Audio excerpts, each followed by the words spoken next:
All right, it took it a second to think real hard, but OBS has kicked on and has a green light now, so we are all set and ready to go for another Super Robot Sunday here on Sound Goblin Gaming, as we will continue our playthrough of SD Gundam G Generation Cross Rays. I am, as always, Bograt. I am the Krampus. I'm Shiv. And I'm sitting on something that's making me angle myself weirdly. Okay. Before we get started here, could you scroll down the audio selections in OBS just so I can see the levels for Mike? Thank you. Yep. Okay. People right. can hear us talking. We're not just doing it with ourselves. Definitely. Okay, we are, but hypothetically, somebody can hear us. Hey, I promoted us yesterday on Gunpla Backlog over on Robert's channel. We might get people coming to watch us. Anyways, so yeah, we're going to start with wrapping up G Unit here, unfortunately, and then have to go into Endless Waltz, at least the better part of Wing. Waltz is fine. But yeah, in the intervening couple weeks here, since we didn't stream last week, I have been doing options. There we go. It's one of these. But yeah, in the intervening couple weeks, I've been doing a lot of like dispatch mission stuff and all that, unlocking more units and such. You may have noticed, I think when we finished last time around, it was at like 51%-ish completion. Now we're at like 62 or 63. Yeah. Mostly just the stuff we had sitting around. I kind of shoved through dispatch missions to unlock whatever I could. Some of it was actually unlocking stuff that will eventually be part of our team. I have unlocked all but the final Barbatos, because you can't actually get the final Barbatos until you basically beat the entire game. Well, it depends on what order you're doing stuff in. If you could technically start with that one, but yeah, it's at the end basically of IBO. Yeah. Got all of those. Got all of the other Goetic demons. Made sure that they were all unlocked. We already had most of them. There were just like one or two that I had to get around to. Yeah. Basically the Goosey online I hadn't gotten yet. And the Flauros. Yeah. With the exception of the Barbados, none of them are all that difficult to get to. No. Did get the rest of the G unit stuff unlocked. So eventually, when we kind of transition away from our current team setup, we will be fielding a Greepy and a Burnlapius. Maybe a Hydra Gundam. That one's kind of a backup, depending on how many slots we have available based on the other stuff I want to run. As far as the Demon team, you won't be seeing them for a while because they're not really great to send out in seed. Yeah. Again, they're better in seed than, say, energy-based things are in IBO. Yes, but it's still like all the named units in seed essentially shave 2,000 damage off of all physical attacks, which is just transphase armor, gross. Which is physically resistant, basically. Like, don't get me wrong, like the Barbatos Lupus Rex is still gonna fucking destroy things just because its raw stats are so fucking busted. Yes. But it's kind of like especially if you have a good awakened pilot. But yeah, so I've been prepping some other stuff, been starting to grab some of the things that we'll be using for our seed run, various stuff like that. So yeah, there'll be some team competition switches after this session. I'm going to rotate out some of the pilots, definitely a lot of the suits, almost all of the suits that aren't our specific picks. And as always, if you guys have suit changes you want to make or whatever, you just let me know and I'll swap out to whatever we want, basically. A lot of plot just happened. None of it. A lot of plot just got dumped on us. None of it super important, other than like, oh yeah, Volder Farkill showed up. Shit's going to hell. It's all stuff we heard last time, anyways. This is more or less a recap because, hypothetically, you might be streaming this game, and there might be 2 weeks between playing scenarios or something. Yeah, they're basically attacking MOV now. Volder Farkill does not have any illusions of chivalry like the Stardust Knights did, so it's just like, fuck it, I'm just gonna wreck shit. And their current plan involves something getting mobile dolls from the moon. Yes. For reasons, because I guess they're still kidding themselves that mobile dolls are effective. On a cannon fodder fight, they are. Yes, but MOV doesn't have any cannon fodder. Technically, they do have a bunch of Leos lying around. It's just they're not stupid enough to actually send those out. Most of the time. No, we're a mining asteroid. Those are mining bombs.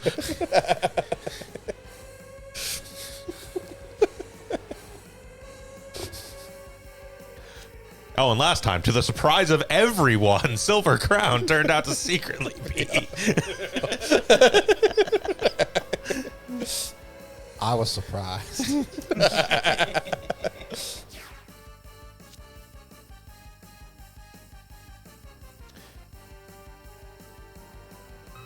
100%. It's 100%. The odds are it's a prize trap. It's the equivalent of that joke from Kung Pao Into the Fist. I am a bird. Birdie. We did get the Gripe, which is, I really like the design of the Gripe. This being the only scenario where Odin is not constantly changing fucking suits. Yes. It is pretty remarkable that in a 3-volume side story manga, they had like 5 main Gundams. Yeah, actually possibly more.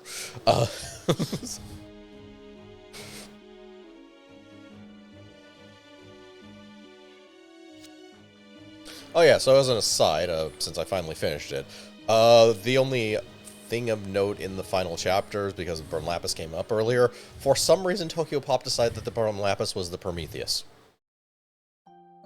Weird. Yeah. I'm not sure. Certainly a naming choice. Yeah. That makes no cognitive sense with anything in this series. No. Or I mean, they're Greek names. I guess that almost qualifies.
are you introducing yourself as a Gundam pilot? I mean, he The is. ability to pilot He a is, Gundam, but- I would go by that. Doesn't matter what else I do. I mean, in fairness, I do get Vince's point. In this particular universe, calling yourself a Gundam pilot is pretty much like walking up to somebody and be like, "Hi, I'm a terrorist." That is true. I just forget this takes place in Wing. It's easy to, considering that apart from the Leos and stuff, it has almost... I'm not sure in how many other how many other universes where introducing yourself as a Gundam pilot is a terribly good idea. I mean, you see, it's UC, totally it's- fine. You're a hero. Well, it depends on whether X, fucking whatever. well, depending on what time in X you might, that would also be you're a terrorist, but Not really. Gundam X. I mean, Gundam X. no, I'm sorry, I'm thinking Double O. Never mind. Yeah, no, 00, absolutely. You're saying, "Hi, I'm a terrorist." No, X is post-apocalyptic. If you're a Gundam pilot, everyone's like, "Oh, I'm not gonna fuck with you. You will kick my ass." And introducing yourself as a Gundam pilot in Xeon is probably not the best of ideas. Xeon had Gundams too. Not during the 1 Year War. No. But later, they stole a bunch of them. Amazingly, not during the 1 Year War, in spite of how many times we've gone back to it. Also not technically accurate. They had at least 2. One of the Blue Destinies was Xeon controlled. Fair. I mean, again, they stole it, but Yeah. I would say this is a recurring thing in Gundam universes, but it's especially egregious in Seed. Less than 50% of the Gundams, I think, are piloted by people belonging to the faction that built them.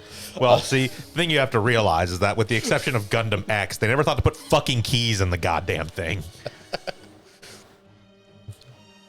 Gundam X, not only do they have keys, you literally take the entire fucking control stick out of the thing. Yeah. Which doesn't help when a rapscallion then breaks into the safe in your office and just steals the goddamn control stick. But at least an effort was made. Also, God, I love Garad. Garad is a magnificent protagonist.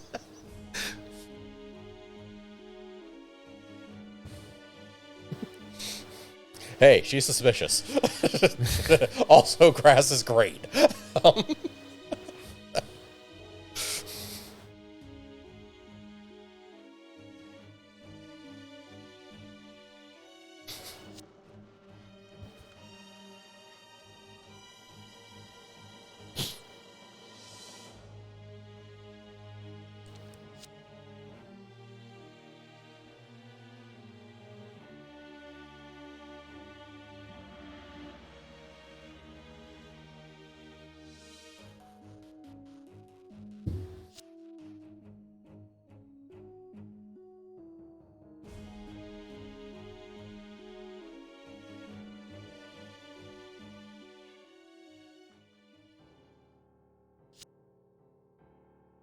Oh no, her text box turned red. She's evil.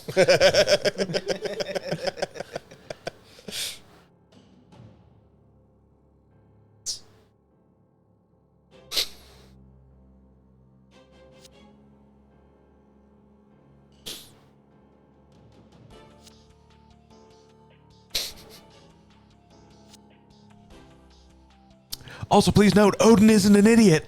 It's Yeah. remarkable for a protagonist.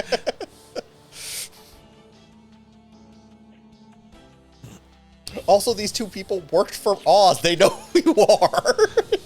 Roche and Elisa are defectors. Also, like she said, she's also in the database in MOV. Like, Yeah. if they had bothered like doing a fucking background check, it would have been like, boop.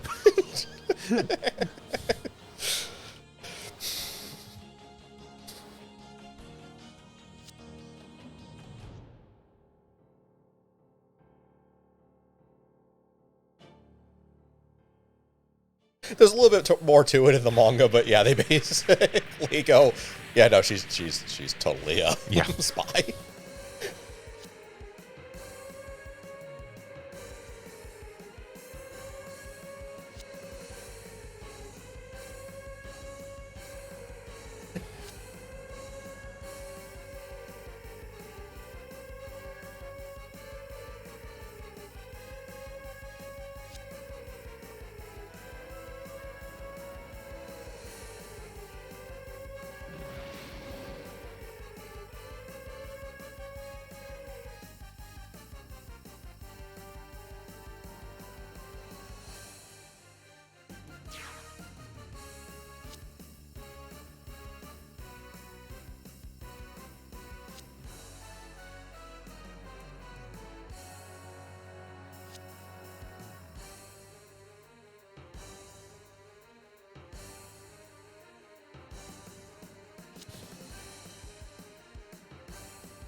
She's Oz, Odin. They don't have a conscience.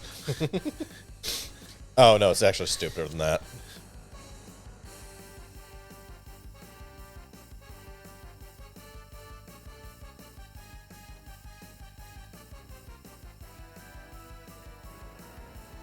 Because that's what.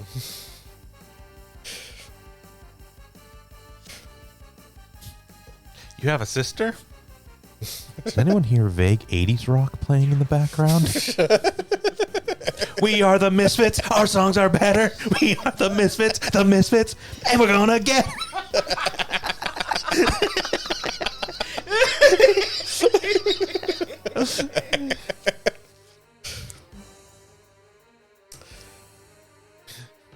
Someone just like Carsoon so much they decided to put her in another Yes, series. yes, basically, yes. Almost exactly. Just not quite as crazy. Yeah.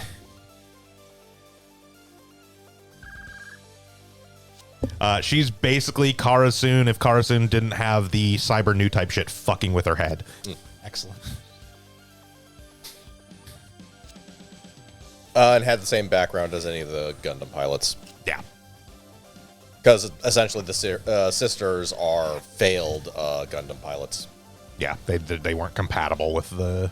They weren't able to have Gundanium properly bonded them so they could survive blowing up in their own suits. Or something. Whatever it is. Like, They just weren't as qualified as the 5 that actually got in the suits. yeah. Debatable. Very. But Buffet was qualified, apparently. have you seen his quality? Also, if I remember correctly, no, technically Wu-Fei wasn't. His fiance was. Yeah. Oh, yeah, I think that was the case. Wu-Fei Right, isn't mentioned it. actually supposed to be in that Gundam. Nor was Troa. Actually, yes, for Duo and the other 3, actually. Yeah. Though, in Catra's case, it's probably just nepotism. Probably.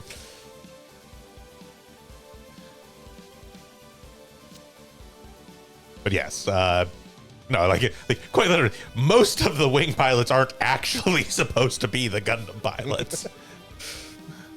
They just kind of did. And everyone was like, well, they're in there. I guess we can't stop them.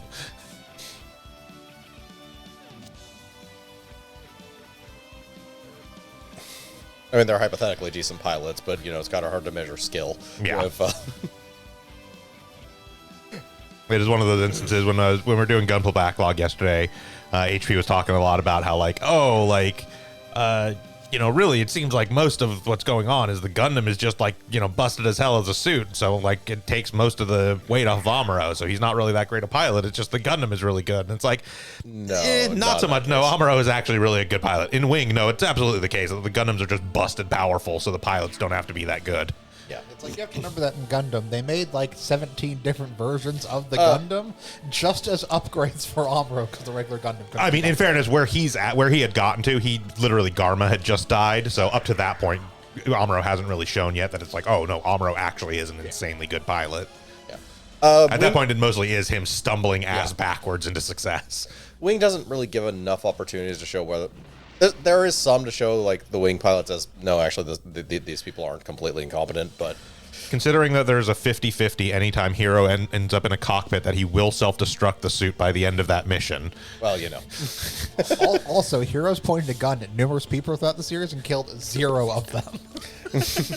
His exact goal. I'm going to kill you. Well, I'm perfectly safe now.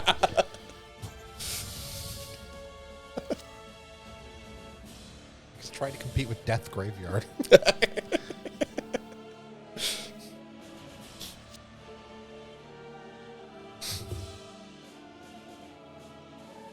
You had better show respect. Sora, settle. Don't maybe get the spray bottle.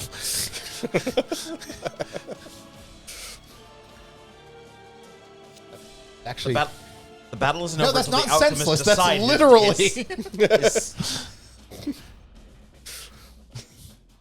That's just common sense.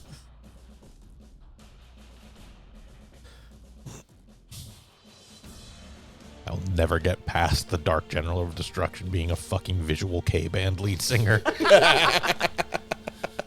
Well, no, we already made the comparison to the Misfits. He's part of the male band that shows up in, the 2nd season of Gem.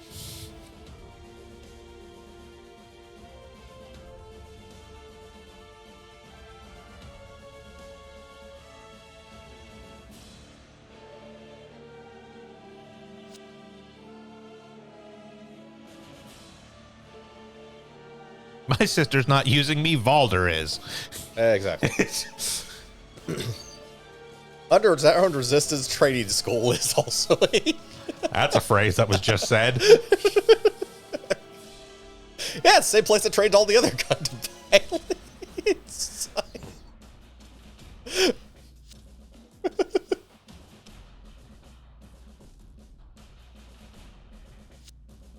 And that's why we're working for Oz now. Wait, what? What? Like you skipped a couple steps. Like 1 or 2. Yeah. Oz isn't exactly... Oz was the target of the Gundam pilots that thought the terrorists were dumb and did Operation Meteor on their own. But the Earth Alliance is actually what the terrorists were mad yes, at. but still. When does G Unit take place in the Gundam Wing timeline? The entirety of it. It's it is taking place during the events of Wing. Okay. Yeah. I think at this point is when White Fang has risen somewhat towards the end. So it is because it is after the point where they go into space and Lady Un makes the treatise to the colonies on behalf of Oz, because that's where the whole start of this was the director of MO5 went to that conference and was like, hey, we pledge ourselves to Oz. Got it. That's what this all started at. So it's back half or third of Wing, but it is still during the events of Wing. Okay. Yeah. And it goes all the way through to this timeline goes parallel to Wing all the way through to the end. All the way to the end, because I want to say Baldur Farkill finds out about Trey's Kushirada dying, Yes, he does. because part of his whole motivation was that He wants to. he wants to beat Trey's Kushirada. Yes. Yes. He has a rivalry with Trey's Kushirada, by which I mean he thinks Trey's is his rival and Trey's has never heard of him. Trey's gets approximately 0 shits. He's never heard of him, and somehow they built the Hydra Gundam. So the Hydra Gundam was built in order to deal with the 5 Gundams that came to Earth by Oz. I'm not sure who built this, but it's... I wasn't aware Oz was capable of assembling good mobile suits. I'd say mad scientist. Almost certainly a mad scientist. It's just that... Trey's is a mobile suit designer. Yes, Trey's is also actually a mobile suit designer, but he did not design the Hydra. It's not his. Yes, he designed the Epion. The reason I was asking about the timeline is because the line got dropped, the Gundams are the heroes of the colonies, which I think has a very finite stopping point when one of the Gundams blows up a colony. You would think, but no. No, it knows what it did. Yeah, I forgot this is Wing, where events don't happen. Well, they are, events happen in a vacuum. I mean, they are also just still considered heroes of the colony after that. That and the Wing Zero is not necessarily directly associated with the. Yeah, the Zero explicitly is treated as what the fuck is this thing? Yeah. Okay.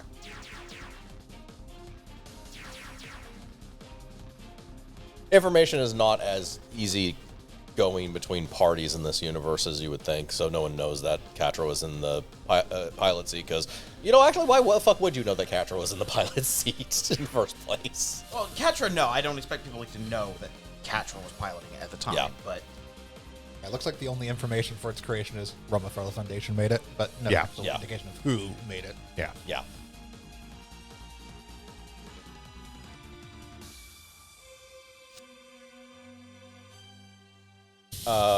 Of people we actually know, my best guess would actually be Berg, but probably, especially again, since Sid shows up here. Some mad scientist. Yeah, he'd be the most likely candidate of anyone I can think of. Pick a letter of the alphabet that hasn't already been taken. It also explains why the Swans. Baldur came here. Oh yeah, the Suivants. Yep. Designed with a philosophy, but what if 2? Basically.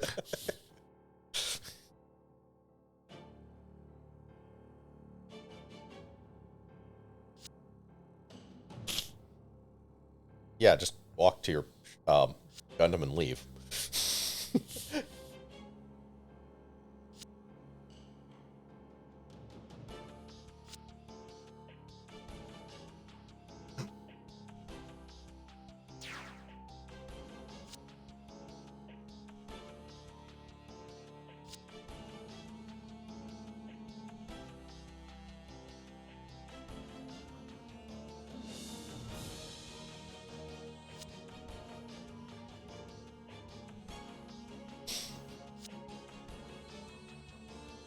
His game is mad scientist. Yeah, I just wanted to build cool robots. I don't give a shit what happens after that.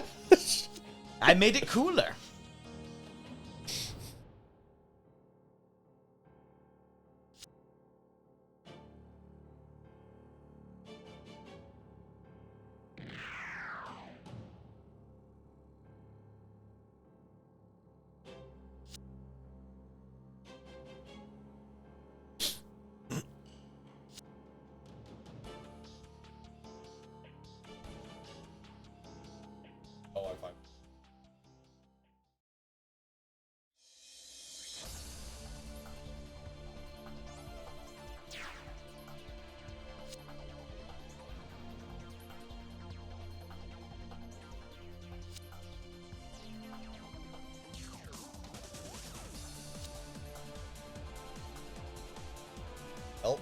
suits and pilots.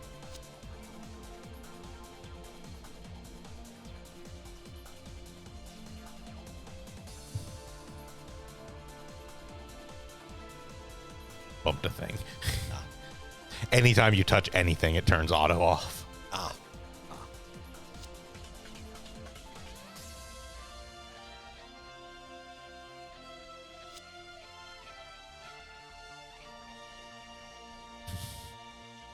Where the fuck do these keep coming from?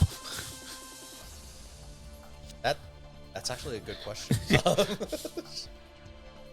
I mean, this one was just in a rock. We had to have a very elaborate plan to get that rock over to MO5. We're gonna pretend that we're gonna smash it into MO5. No, we didn't.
By the way, since they're cramming 2 plots into this, this scenario is completely disparate from the other one, has no bearing on Yes. the main deployment. Yes, everything we are doing here has nothing to do with what we will eventually be doing.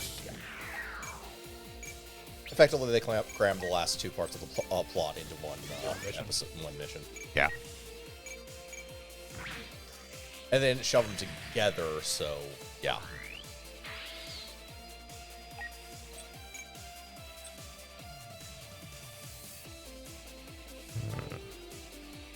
Tip. Oh.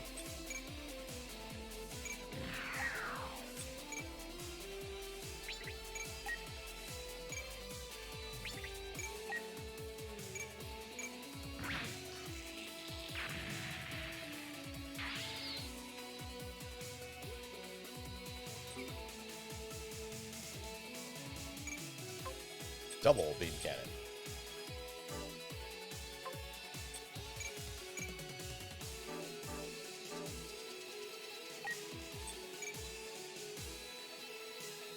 It's also the question as to whether or not the Bay 8 and Mercurius variants counts as Gundams. They are not Gundams. They are made of Gundanium alloy, but well, That I don't know. tends to be- The in wing, that is generally the definition of what makes a Gundam. So Yeah. I guess. Up this series count, the Gundam count by 2.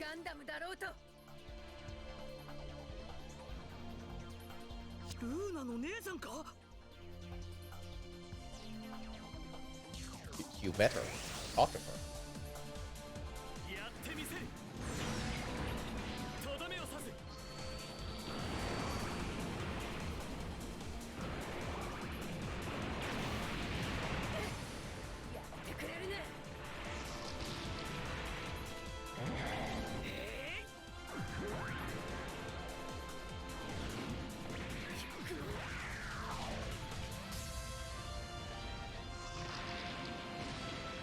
ごめんよルーナこんなことになって She survives this explosion. 俺は負けない俺はガンダムのパイロットだからな That makes sense if she's a Gundam pilot. They're incredibly good at surviving the explosions of their own mobile suits.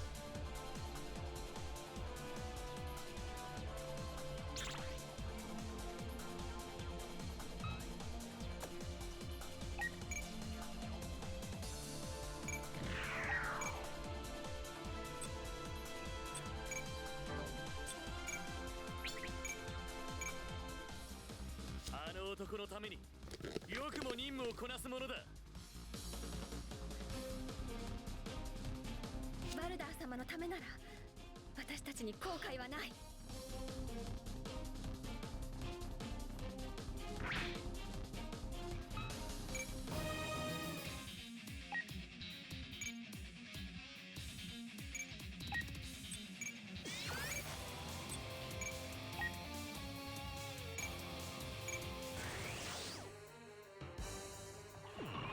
この首位盤にあなたたちは勝てない。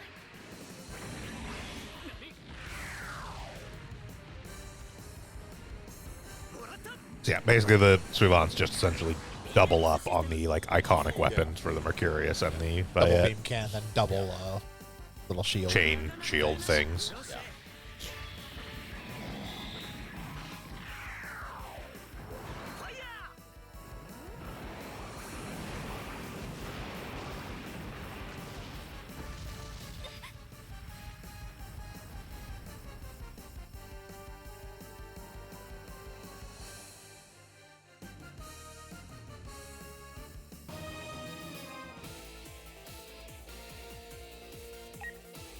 Okay, it's after destroying all Virgos. Yep.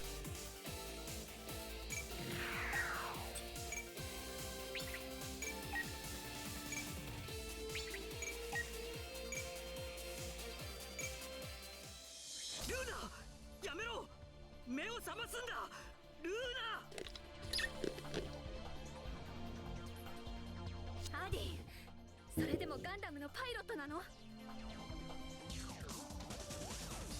私も姉様も戦いで死ぬことに後悔などしてないのよ。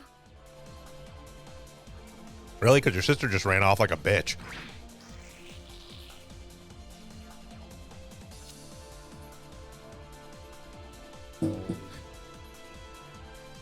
That's because they need to be around for a cutscene later.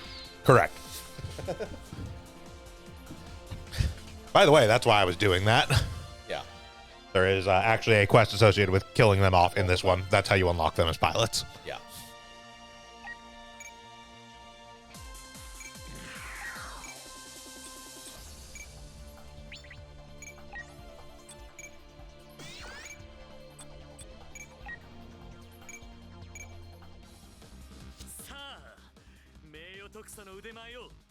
As I've said, most of this game, I'm not too concerned with, like, focusing heavily on, you know, unlocking quests and shit like that.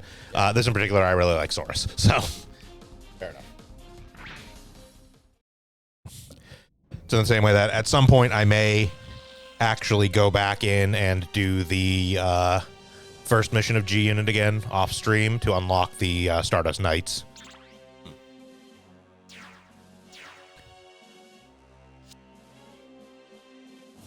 Haha, we're back. Like we're totally getting our shit pushed in. I do like her shocked expression. Just like,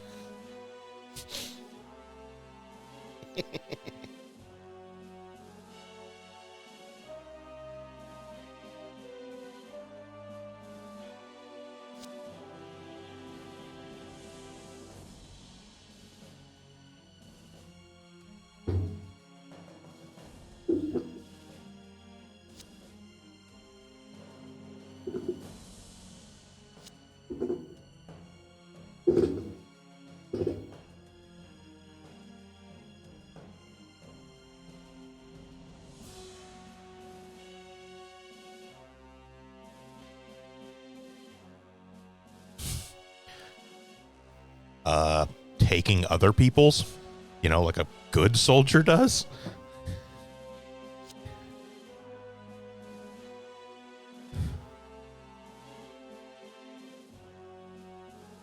I don't intend to die for my country. I intend to make some poor son of a bitch die for his. Like,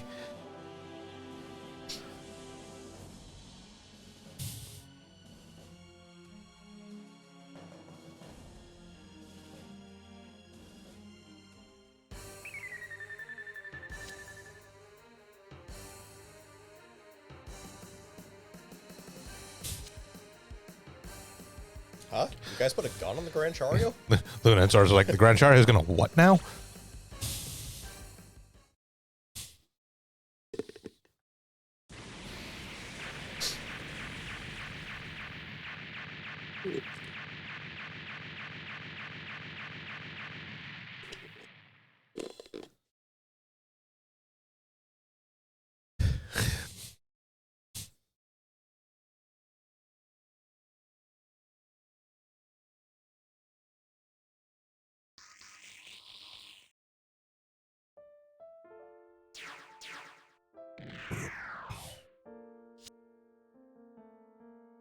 Odin, you've known them for 5 minutes.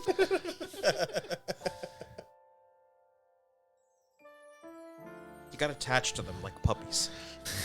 They've got my stink on them. Imprinted on The them. wild won't take them back now.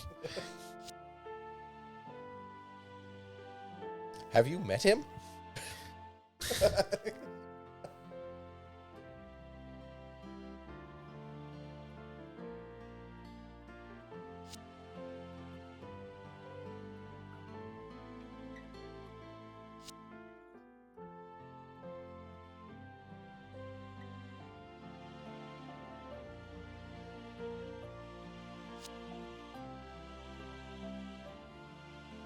I'm pretty sure I'm not powerful enough to reshape the entirety of society. Also, I'm pretty sure you have enough time to get out of these. Yeah, suits. also get out of your suits. I mean, it's fine. They survived this.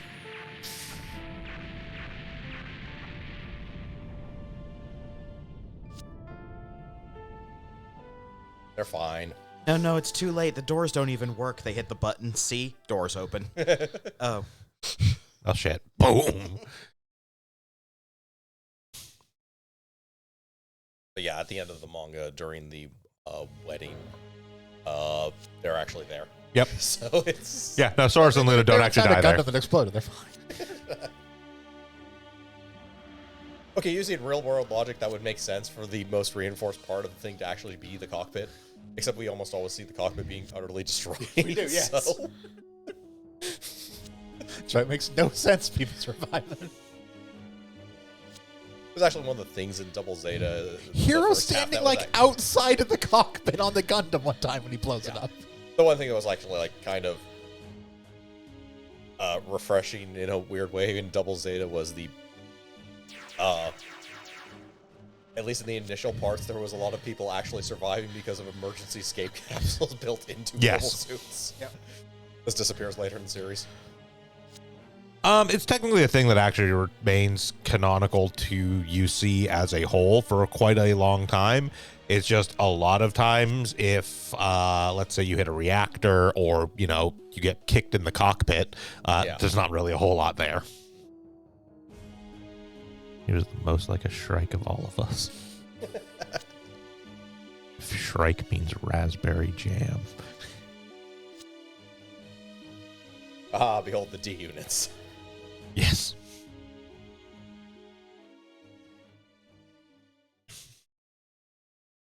We threw together a bunch of scrap in order to make these defensive mobile dolls. Yeah. How can we make mobile dolls less effective? Well, what if they were cobbled together? I like the way you think.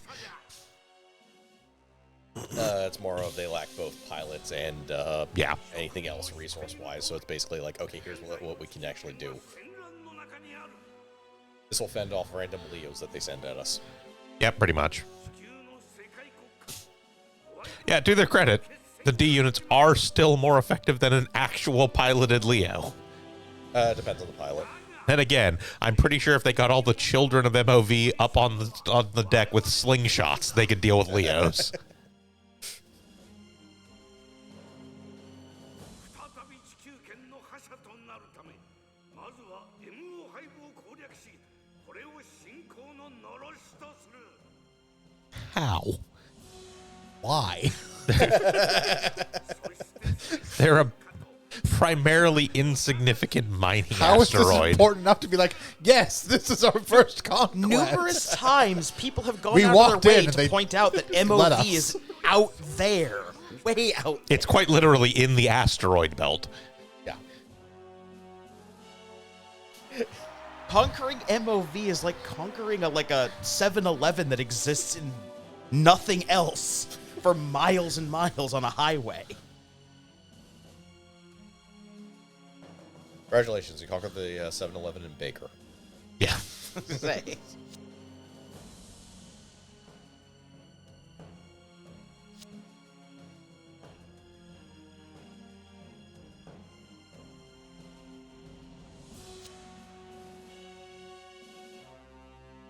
Granted, the 7-Eleven inexplicably was making experimental military technology, but...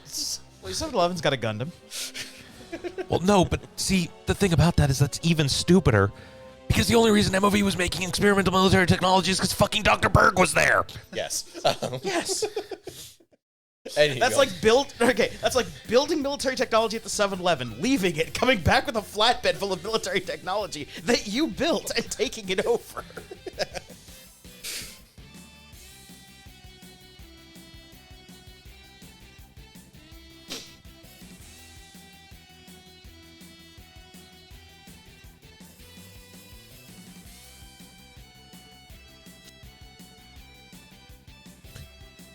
In other series, this would actually be a death flag. No, you've committed war crimes. You're going to The Hague. No, Silver Crown is going to The Hague.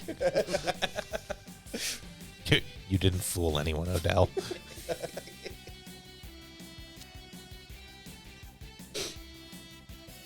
I have to admit, that would be a funny concept if, like, one of the masked men from one of the Gundam series got taken to task for war crimes and then uses his real identity to Takes get his out. mask off. I don't know where it went. Well, Lucille, I guess since Luna died, we'll have to get together.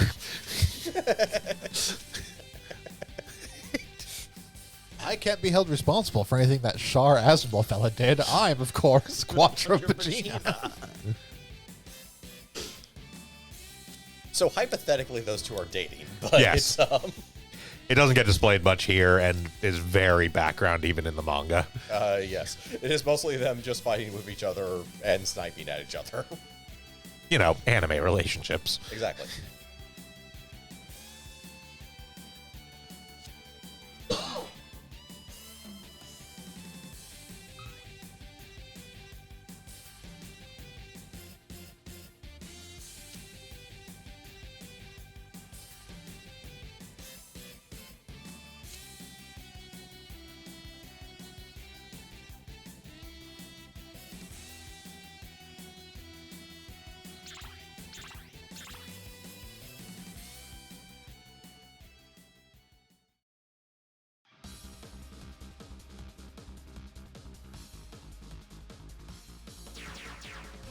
Off to our objective, slightly farther away from MOV. Listen, we only have so many map assets, and we need to make sure this actually looks like it's part of G-Unit.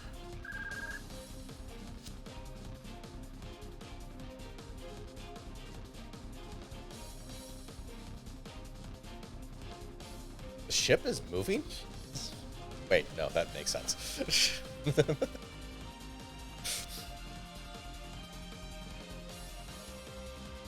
It's okay, we didn't go very far.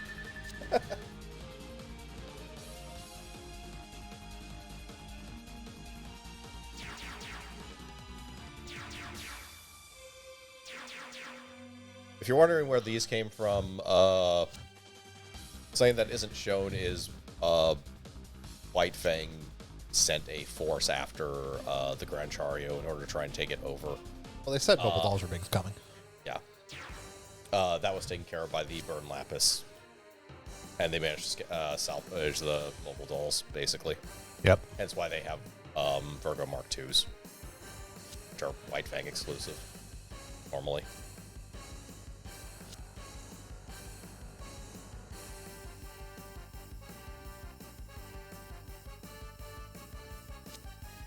I also like the design of the Burn Lapis. Not as much as I like the Creepy, but I like the Burn Lapis for an entirely different reason, because it's very dumb.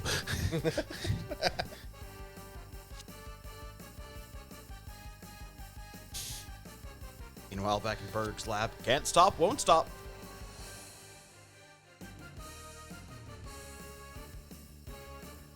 I'm going to let you have this Burn Lapis, but it's very important you don't push it past this limiter here. Why is this limiter here unsecured button completely that I could probably accidentally press while trying to, like, shift gears? I'd be ashamed if that happened. I feel like I'm being set off.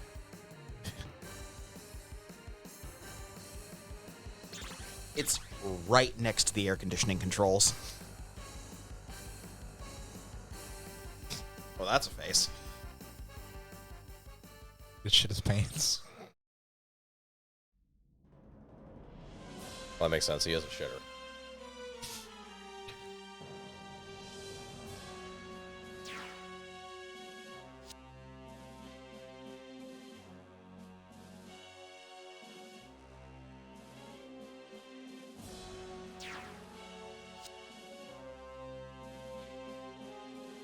Dr. Berg, your motivations could literally not make less sense.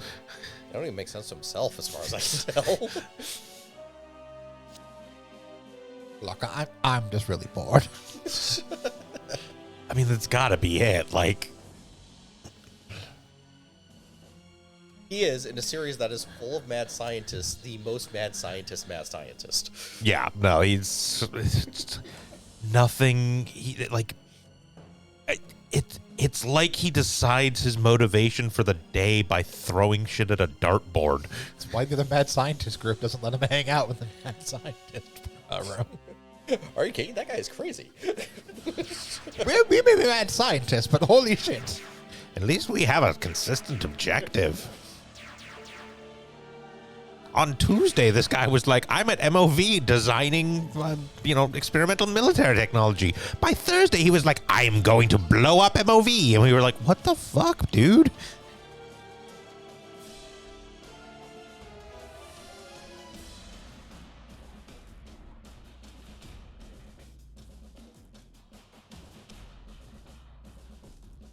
Yeah. Also, as is kind of consistent theme with the Gundams in this series, the Burnlapis kind of transforms into something vaguely Xeon-esque looking. Yeah. As well. We'll probably see it. Yeah. If not during this, if he doesn't use that particular attack, again, I have one sitting in the back that we will probably be fielding during Seed. Yeah. But it is actually kind of an interesting design in general for this series, especially the opposing force, Gran Chario, I guess, designed Gundams tend to be Gundams that transform into something that vaguely reminds you of something Xeon. Looks like Xeon mobile armor is. Yeah. Yeah. Again, I still don't understand why destroying MOV is the first step to conquering the Earth sphere. Well, okay, part of that is just propaganda. The people left on the ship that are inexplicably still loyal to their. That's what Berg is saying. Yes, I know. He was addressing the crew in the initial. Yes, but now he's literally talking to Odell and Odin, who are just like, oh, dude, even we know we're an insignificant mining colony. Like, what the fuck are you on about? Again, mad scientist. Right, and raid group, we get 6 of them.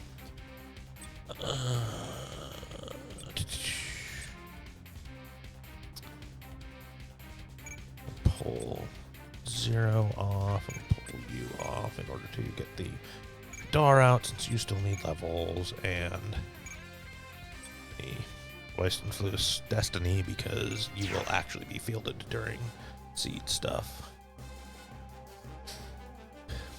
So I did do a little bit of team reorganization, shifting stuff around, mostly just for my own tracking purposes more than anything else. Because I was trying to figure out team compositions for Seed. Let's go ahead and get started. Yeah. I forgot that doesn't just auto do that.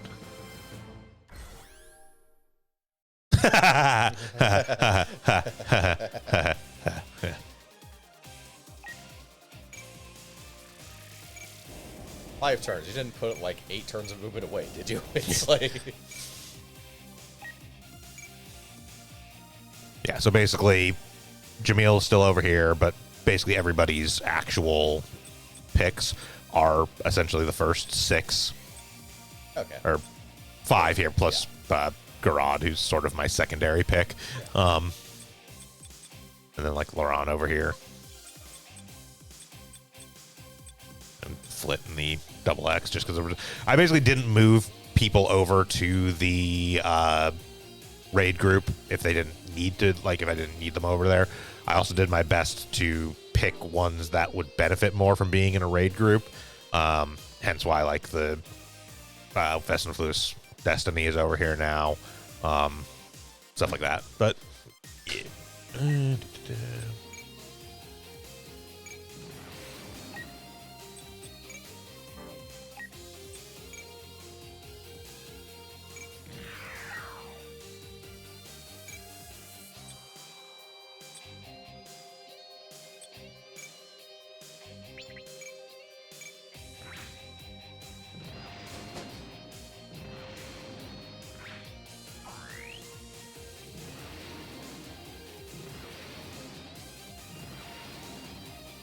Come, the Aquarius. Tease this fight.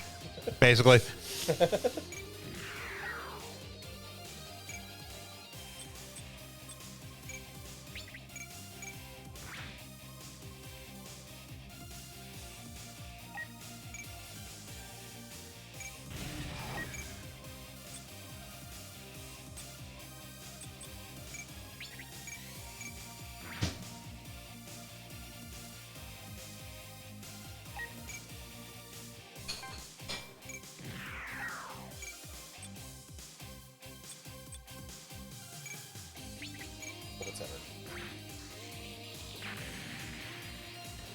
Yeah, but that guy was already weak enough that it didn't really matter.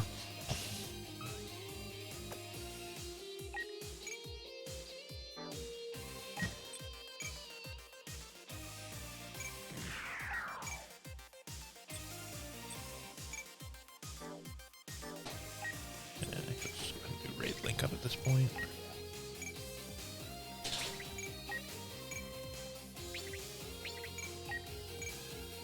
Raid link up is a good way of chewing through the damage sponge that is Virgo 2s. Basically.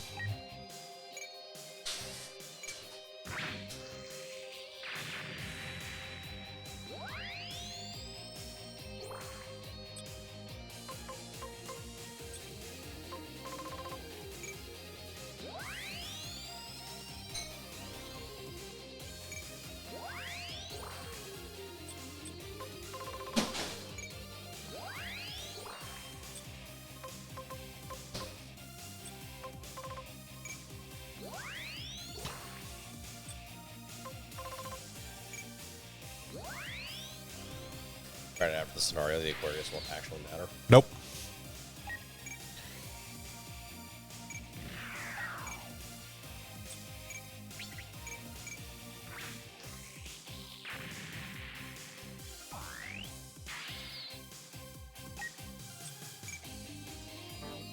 I can machine gun the Grand Scenario's weak spot.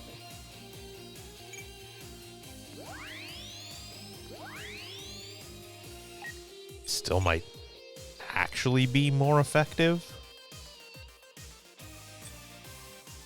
I think I'm just gonna burning finger it just because of piercing.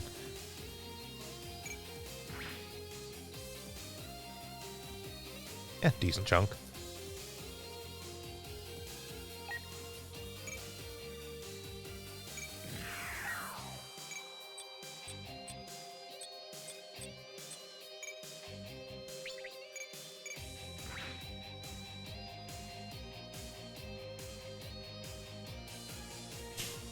It is worth noting, by the way, can also just send stuff back over here, even though Roche was like, no, go, this is my fight, I'll handle him. You could totally just be like, no, Roche, you're an idiot. The yellow booster is going to fucking explode.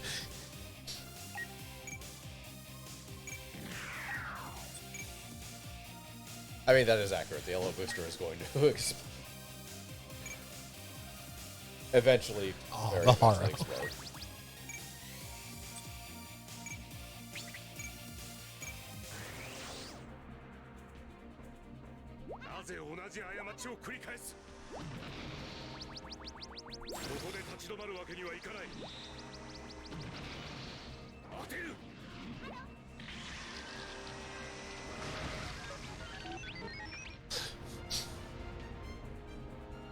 There is something just extremely appealing to me about, like, super serious Jamil Need piloting the Haro.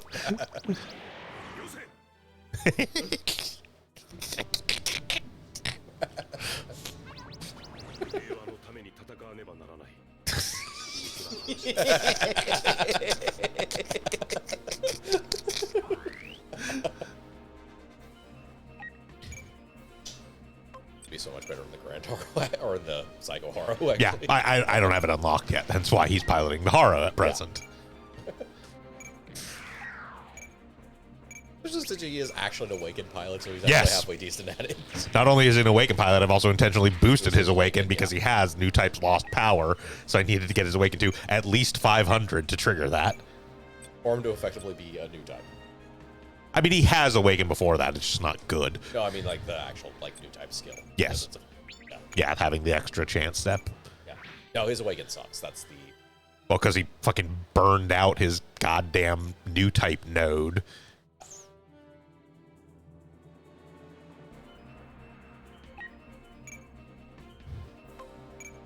Like, that's basically what the story of X is, or at least the pre-story of X is. What if Amuro, in an attempt to stop the plans of the effective Xeon equivalent, new typed so hard he gave himself a nosebleed and shattered his fucking brain? And then failed.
Sure would be an awful shame if somebody called a shot from the moon in your fucking big ship. Sure, in the asteroid belt, that's a very impressive shot.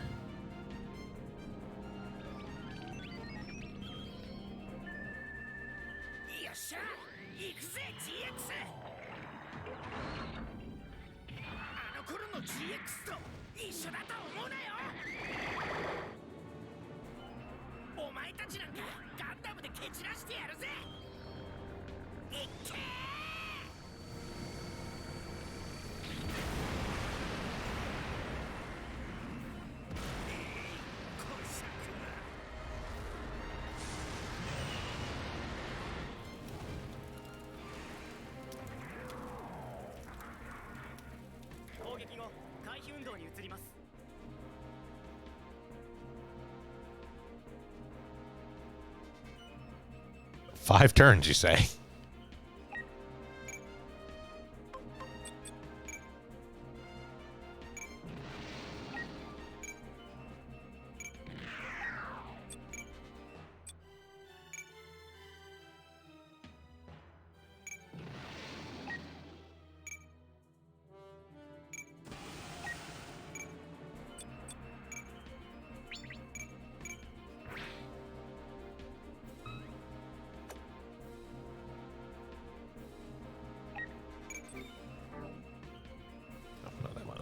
There he is.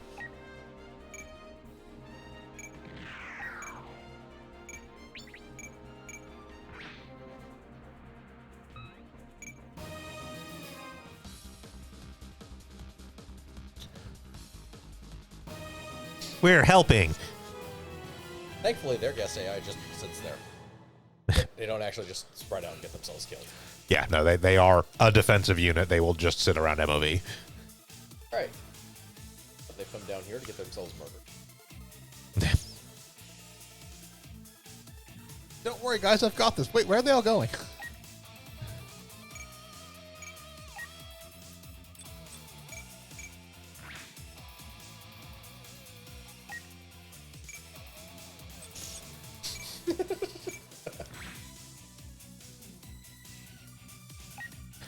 I mean, to its credit, the Virgo 2's beam defense is enough that it did actually survive a hit from the satellite cannon. The satellite cannon beam, I think it is actually a special attack. I don't think it means anything. They just have like 1,300. That's true. Yeah, they are pretty beefy. Well, let's see. Yeah, no, it's Oh, no, it is special. Yeah. No, they just have a ton of hit points. For fodder, at least.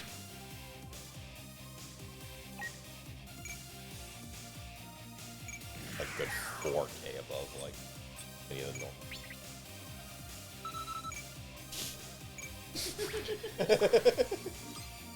I just killed the Grand Chario with Vulcans. It's what Berg deserves.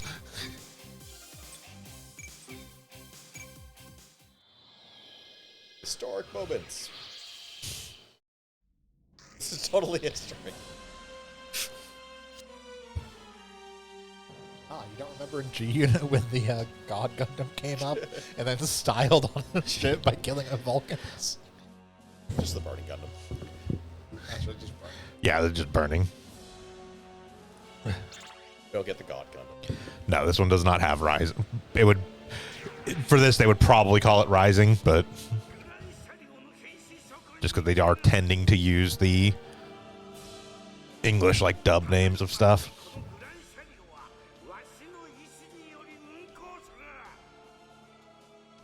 Ah, it moved back slightly and turned on the reverse lights.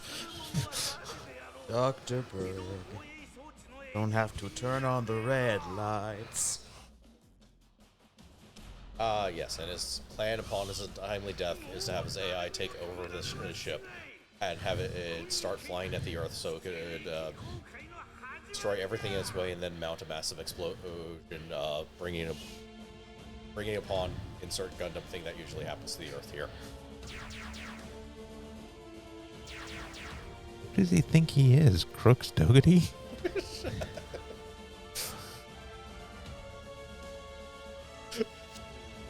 I made these 7 bio-brain clones of myself, and they're all piloting mobile armors that are also dirty bombs.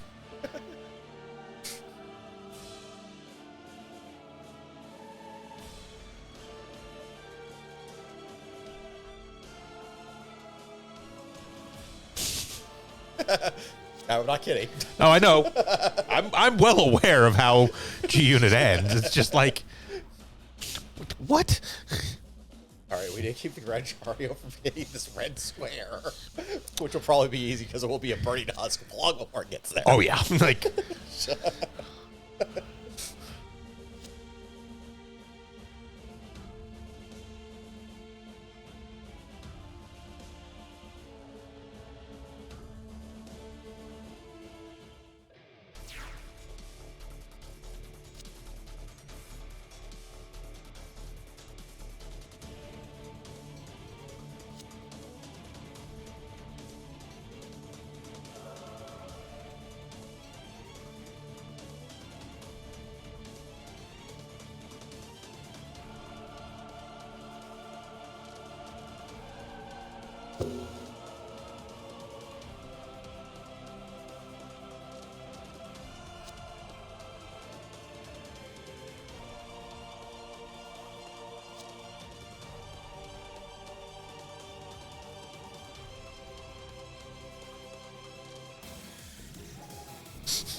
A normal Mercurius and a normal Fate yep.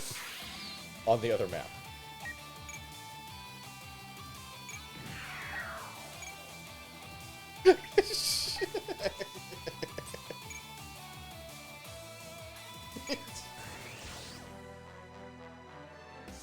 All right, Odin, we shall have our final. Wait, who are you all?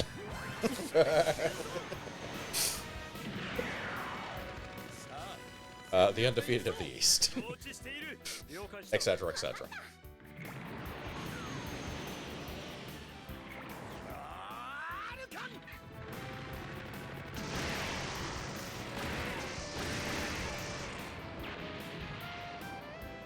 Oh, Oh, so close. マスターカノンの威力その身で味わうといい逃がさん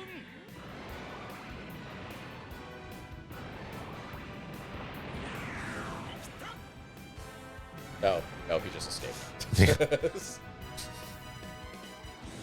be fair, that's a very slow-moving beam. 拳と拳で語り合ってみろ You gotta get literally anything up there.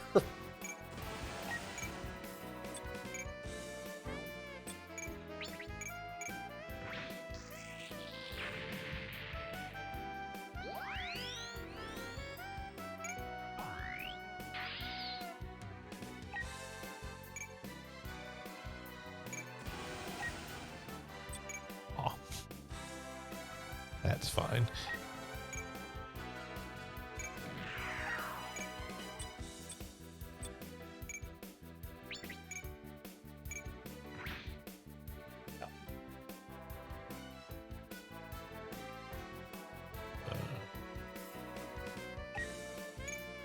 Heavy arms should actually. Well, heavy arms is going to make it, but whatever. Oh no, he's going to survive one more turn. I survived till he kills himself attacking something. Pretty much.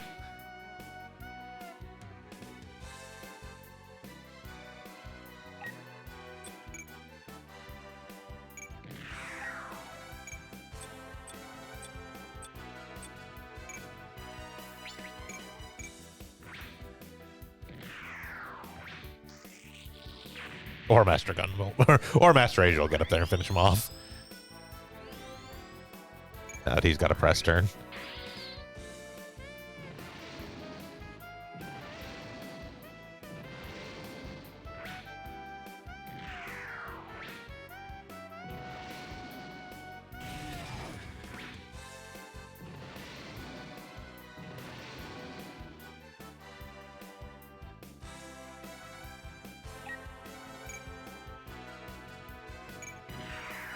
Domon, you fool! Let me show you how it's done.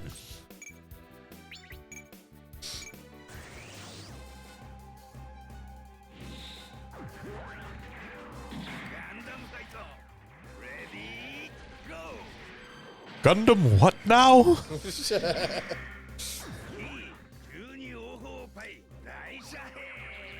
Are there a bunch of Japanese letters appearing on the screen?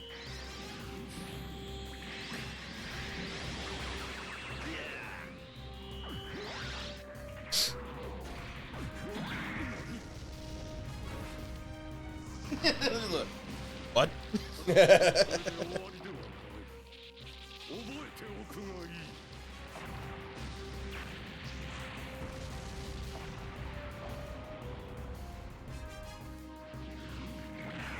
うつけ者め悲願の戦力差を見誤ったことこそその敗因と知れ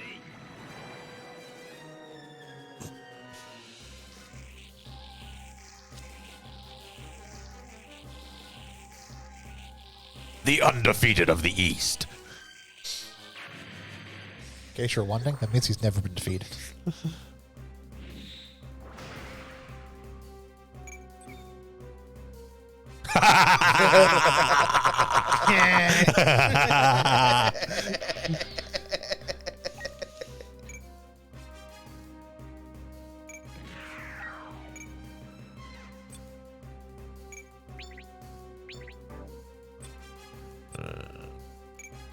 Yeah, it's still going to be better to do pinpoint with this. Yeah.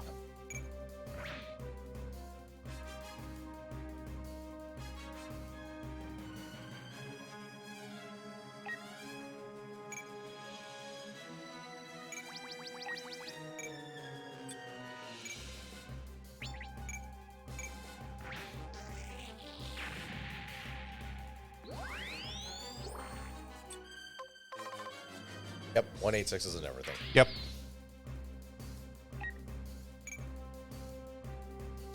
It's Haro.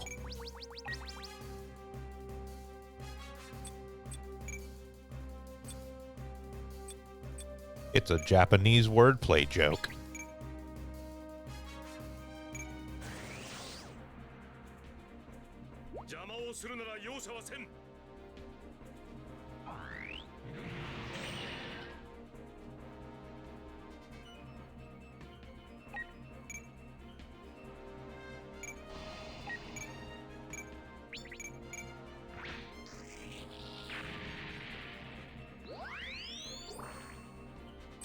Yeah, it's a whole thing because the Hado pilot has 86s and everything. The Hado suit has 186, and then Psycho Hado has 286. Yeah.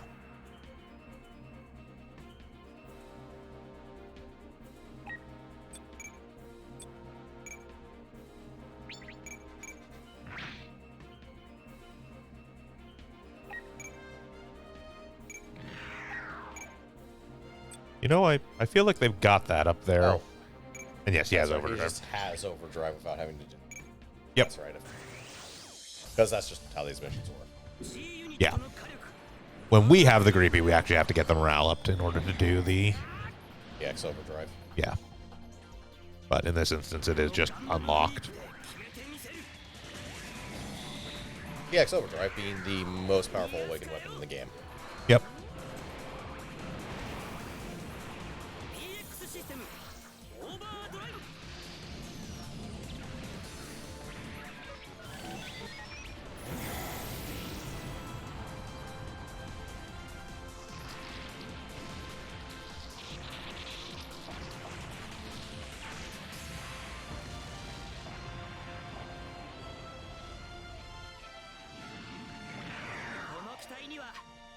And the only actual awakened weapon on these suits. Yes.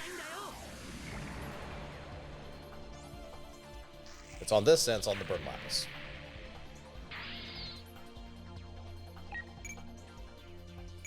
Because Berg wanted a good way for its pilot to get himself killed. Hey, there's a limiter there. Just don't push it past the limit, man. The red line on your console, don't go past it. No one to blame but yourself.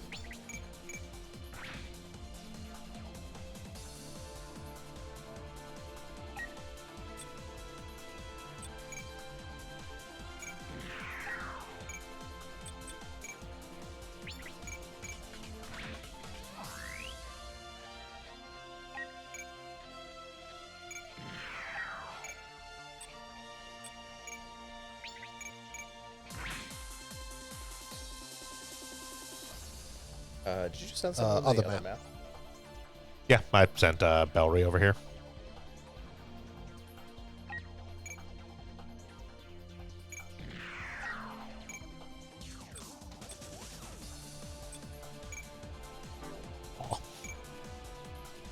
Too far.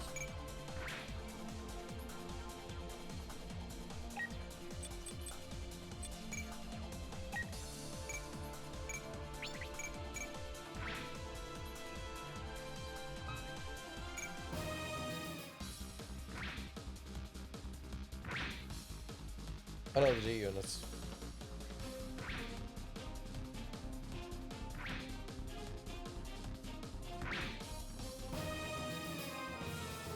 Well, they managed to get themselves all nearly destroyed. Yep. I mean, fortunately, I don't care if they blow up, so... No.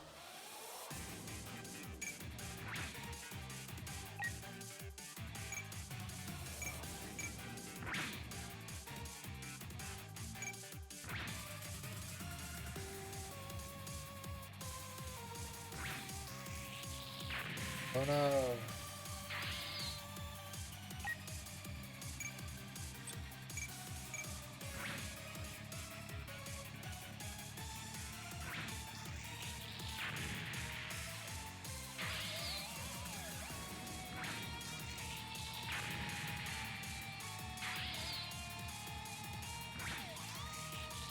If anything, the sooner they're gone, the sooner I don't have to deal with an extra phase during battle.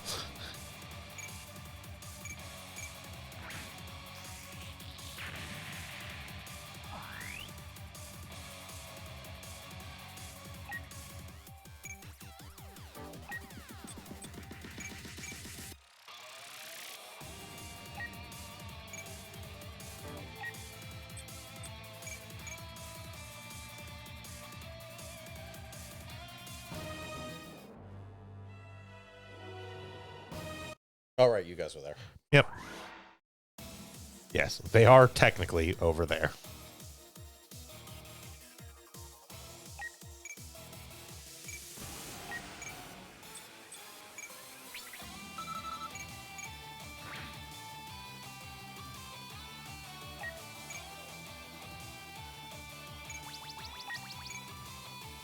Not quite close enough overall. Nope. Do the horror Yeah, the bits, horror though. bits. Yep. 今の私には見える Right, this is no longer weapon. Yes, yes, it is. They're bits. Yeah.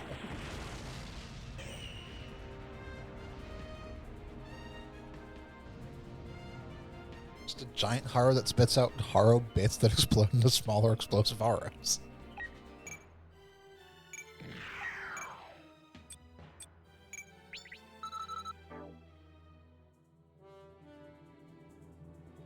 Yeah, still probably actually better with pinpoint bonus. Yeah.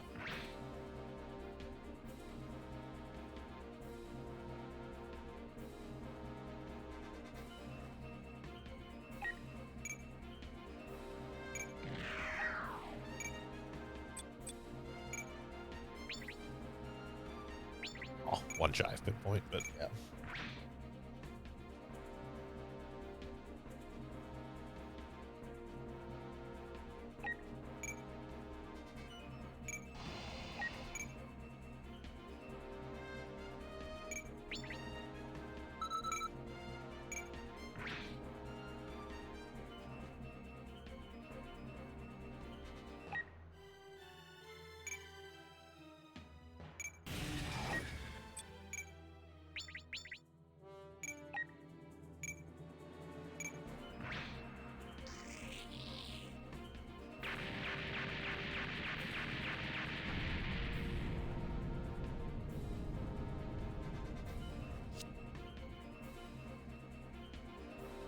you didn't do anything.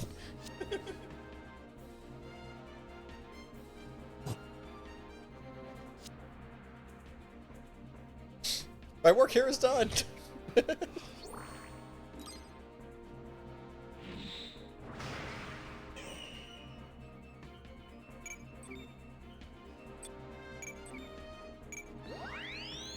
Yay, map weapon efficiency. This is a temporary unit anyways, so... Yeah. Also, I think its weapons are cheap as shit. Yes. Not the Kamaris Vidar. I mean, it'll get there. Yeah.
Alright, so those are both laser weapons, so remember, dodge into the beam.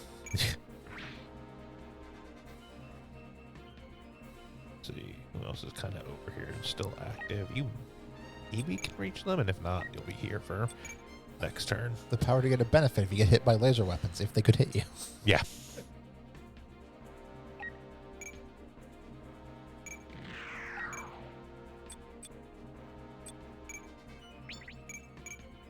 Negative scaling.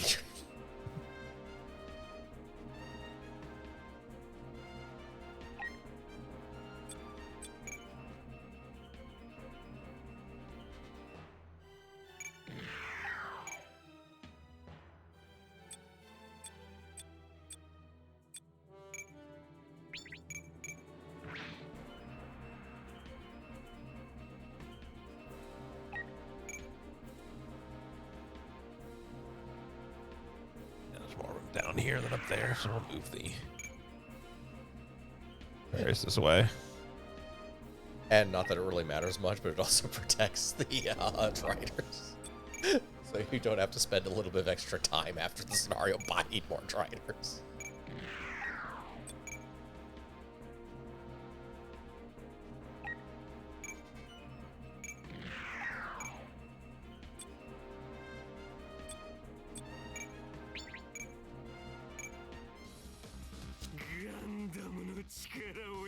私は無敵無敵 That's a face Kratz.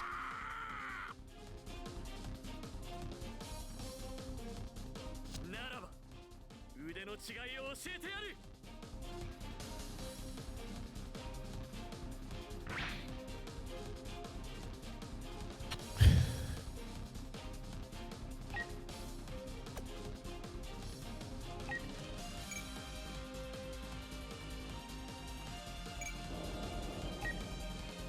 Oh, Warship League up.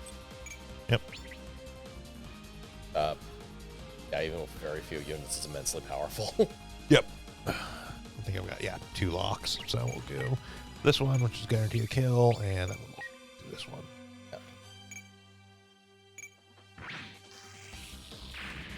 Yeah, that's why I thought it can just straight kill a Virgo 2 with that. Yeah. Yeah, the warship link-ups are no joke. Unlike the rest of the weapons on the warship.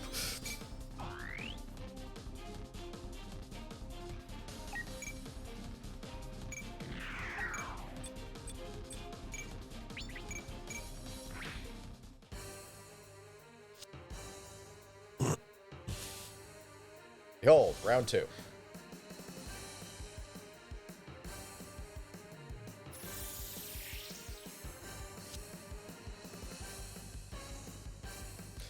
So I'd like to acknowledge in the manga, he just activates the PX system overdrive and instantly, like, dies. Yep.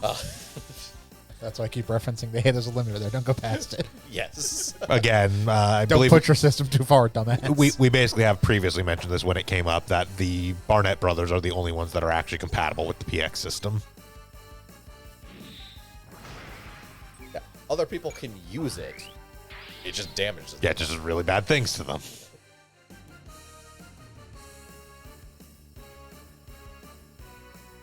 And even they're cautioned against using overdrive all that much. Yeah.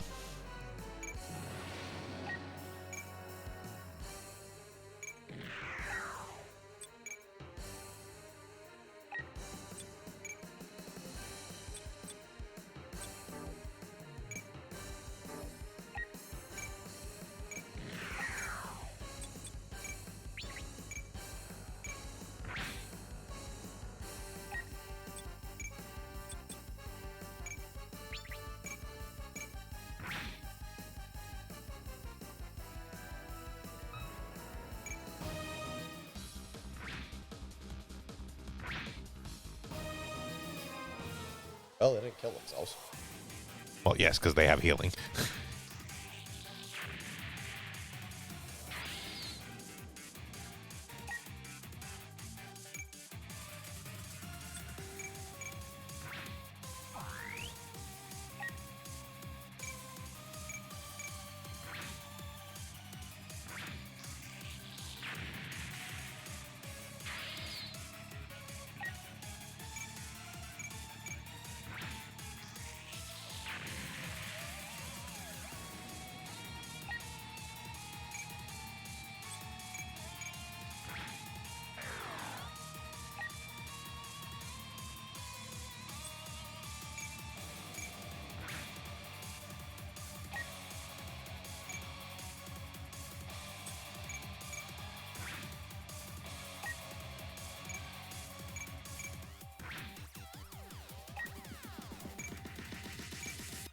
Well, that was dumb.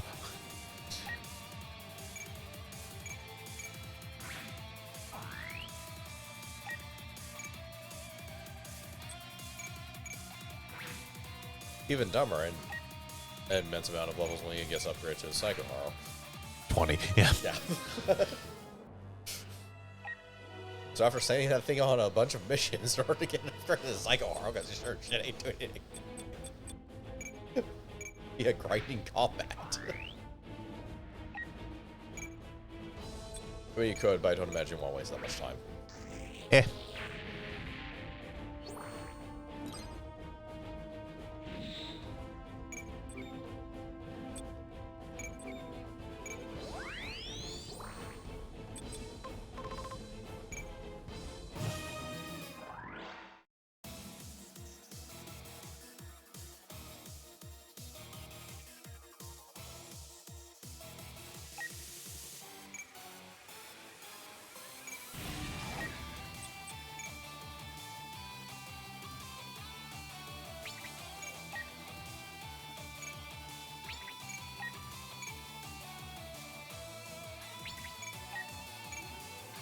all the way at the top or Master Asia anymore. Yep. Yeah.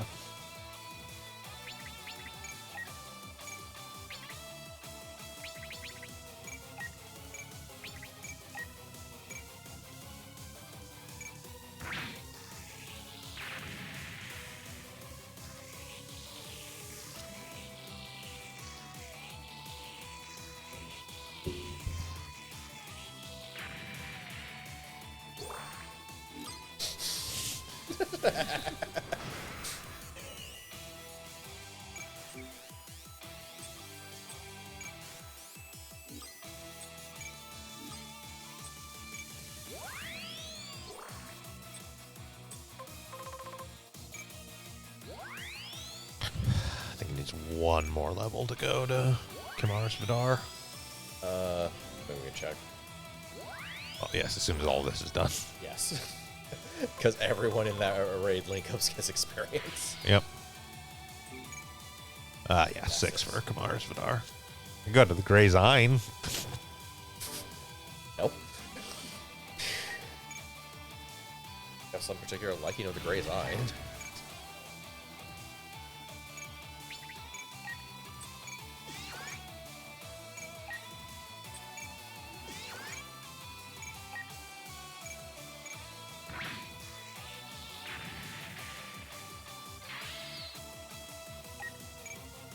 And like one more kill and it should be it.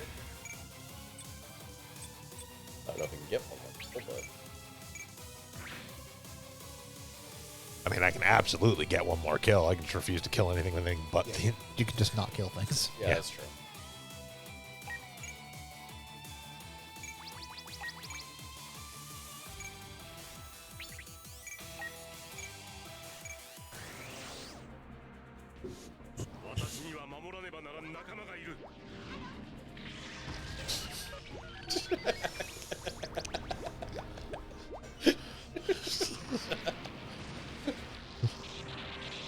You like our opponents and taking this fight very seriously.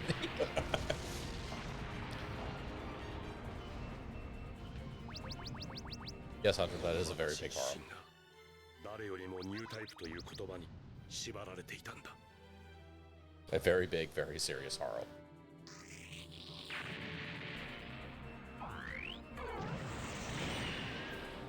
He's very angry now.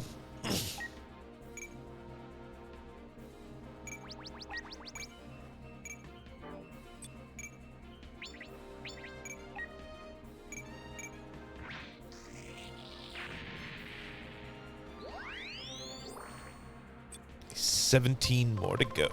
Okay, you drill punched twice. You should be nearly out of energy.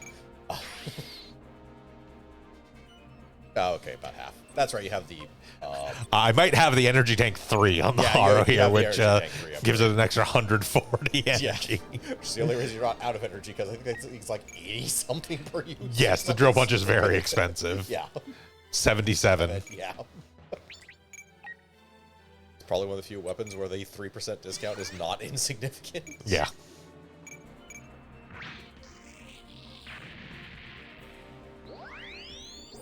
Yeah, it kind of still is anyways, because it's just Like massive. 2 points. Yeah. A 3% discount, so basically nothing.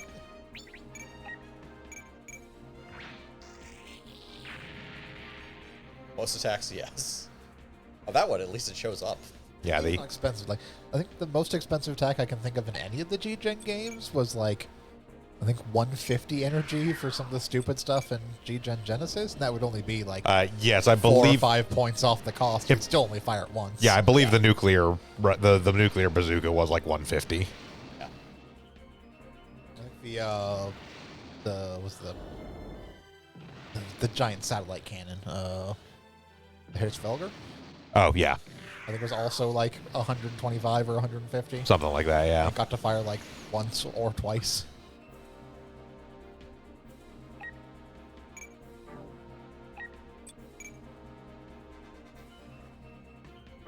That's okay, there are plenty of weapons in here that are by design only able to be fired like once or twice as well. Yes.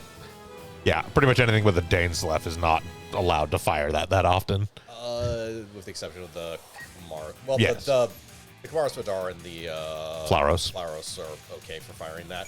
The Grazes that are armed with Taints lifts, yeah, they get one shot. Yeah. Similarly, the Warcry Mobiuses only get like one shot, so.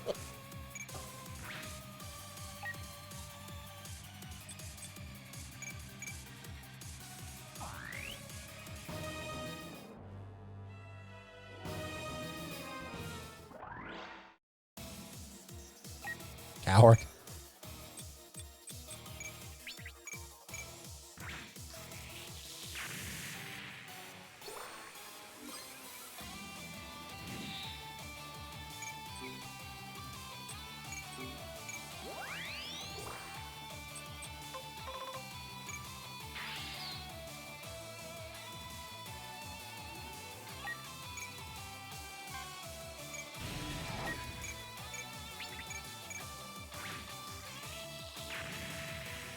I'll just do another raid group link up and take out everything else. Yep.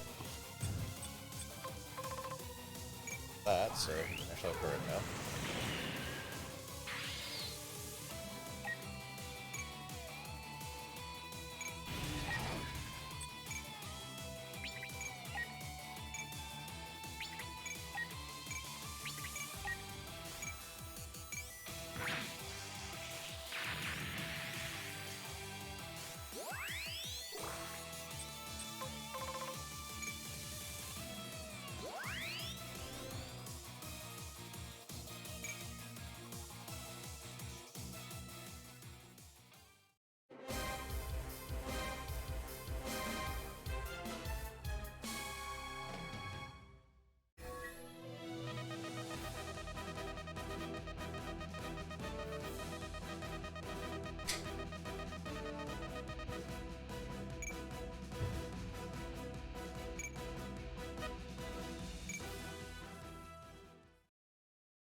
Nobody ever knew this happened, because who gives a fuck about the asteroid belt?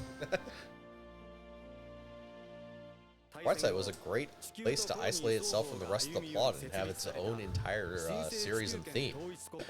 I choose to believe that all of Berg's schemes were so fucking, like, half-baked and, like, just spur of the moment that there is no way the Gran Chario actually had enough fuel in its reactor to make it to Earth anyways. That's highly likely considering that the asteroid belt. Yeah. Like, That's a long trip. that's the part that actually makes the least amount of sense of this entire series. Just saying something considering it's very G Gundam in its logic in the first place. Like, the distance between the asteroid belt and, like, Earth is large. Yeah. Like, UC at least acknowledges, like, yes, the Jupiter Energy Fleet, like, the ships it sends to Earth are, like, generational ships. Yeah.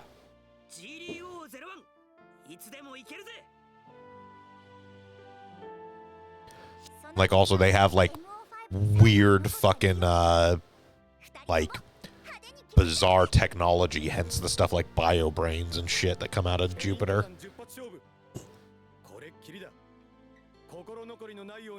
Yeah, the travel time to Jupiter is not insignificant.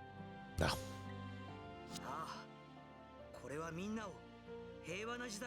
And varies, because you may notice that, or you may have learned that planets move around the sun.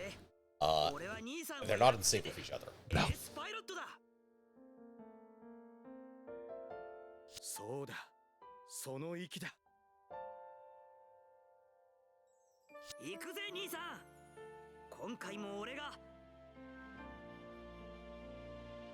Hunter, if you're still there and you can give us some feedback, tell us how audio levels are. I had to do some tweaking on the board a little bit earlier because some stuff was messed up.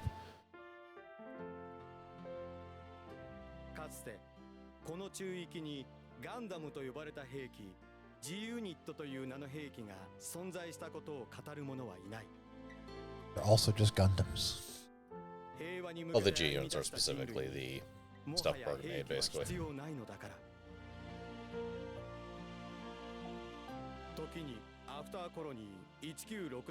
Okay. もう一つのガンダムは歴史の表舞台から姿を消し、時代の狭間に刻まれた Advantage 物語 from は the stage of history. 静かに Except for that one incident we don't talk about. Advantage to the stage of history until Endless Waltz. Yes.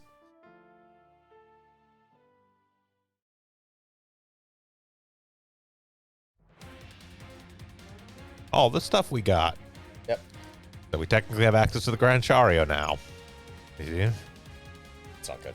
And then, yeah, for defeating Luna and Saurus in the mission stage, we get access to Luna and Saurus. And then we have ability to recruit Barnell or Odell just by virtue of beating that mission. Then we get this one, which is a random gold for completing G Unit, which, Accuracy. eh. Yeah.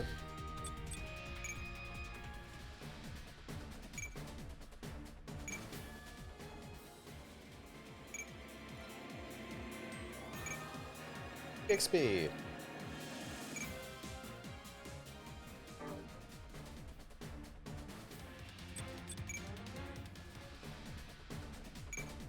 only one of these technically matters. The rest are just things I'm leveling up so we don't field raw suits when we swap stuff around. Understandable. Yes, only one of those actually has a, So I assume the thing in the lead, yeah, the Pluma, yeah, which needs a lot of levels. 20, like I believe. 20, I believe it's 20 as well, yeah. Upgrade from tiny ass thing to giant. Yeah. All right, so now we begin Endless Waltz. Did you want to the Vidar? Oh, right. Forgot that we actually hit that. And develop.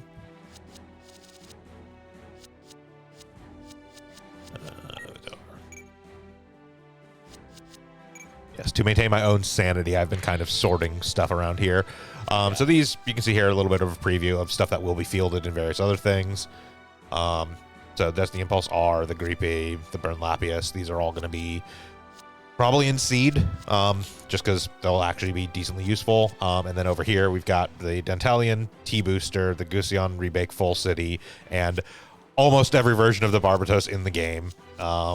These will not be fielded until 00 at the least, just because they're a little bit hampered in Seed. The term is little. Yeah. I will warn that while it is nice to have physical, or it is nice to have non-physical weapons in Seed, since Seed is partially based on the original series, there is a decent amount of water battles as well. Yeah. Which does make laser weapons kind of shit. Eh.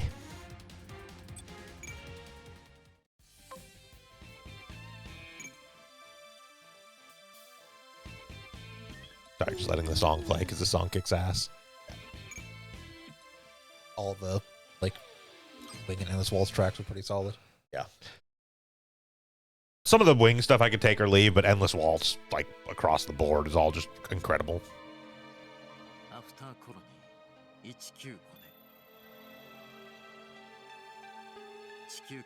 Yeah. Production quality is high and the plot doesn't give away too much. 5体のガンダムに少年たちを乗せ地球に送り込んだ作戦名オペレーションメテ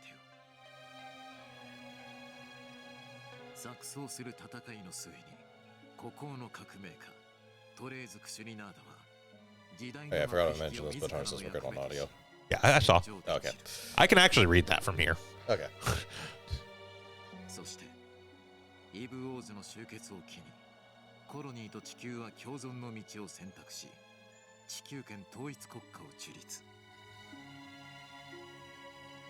人々は恒久的平和を実現する Calling this the Earthsphere Unified Nation because why not?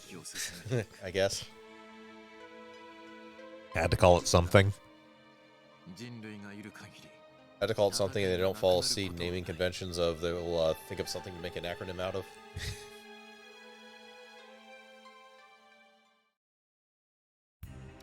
かつての大戦から1年 The EARTH. 終戦1周年の記念式典が執り行われていたその頃、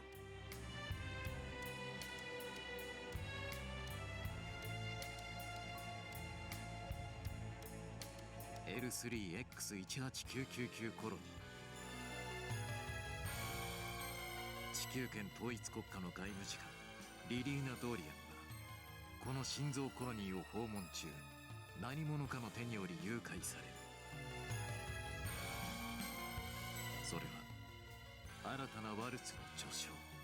How can it be a new one if it doesn't end? 失われた13番目の Shut up! 真のオペレーションメテオ。地球に迫る新たな戦乱の脅威に人々はまだ気づいていない。 This child. 時アフターコロニー196年クリスマスイブ、時代は再び5人の少年たちとガンダムを求めていた。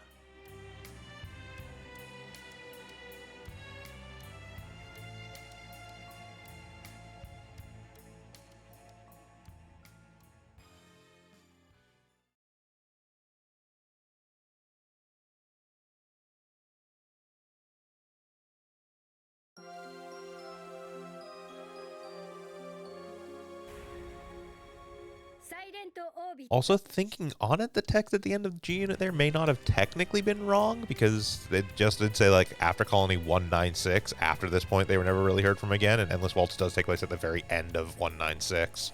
Well, It was February. thing is that it's 196. February Oh, 196. yeah, this is February, yeah. It's like they talk about how they formed like in February they formed a new government and disbanded, stopped using mobile weapons. Yeah. And then literally less than a year later, someone kidnaps Relina and uses mobile weapons. Who is this sassy lost child?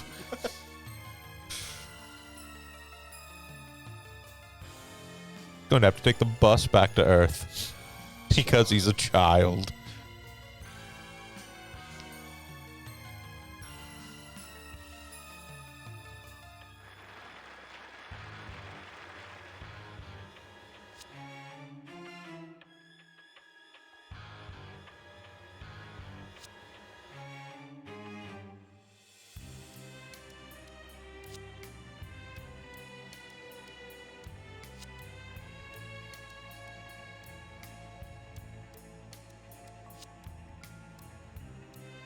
Somebody wake me up when I gotta push buttons. That's going to be a while. We're condensing the plot of an Yeah, entire we're- movie we're- into 2 scenarios. Well, also, we're just generally back to non-G unit wing, meaning they never shut the fuck up. Also, so these scenarios are long for 2 different reasons. This one has practically no combat and a bunch of plot, and the other one is a bunch of combat and practically no plot. Yeah. Which is appropriate because it's basically the front and back half of Endless Waltz. Yep.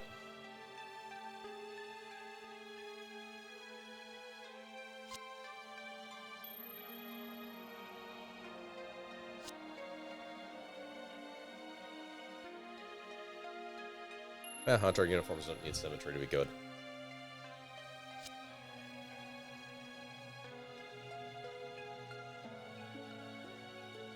As a Super Sentai fan, can confirm.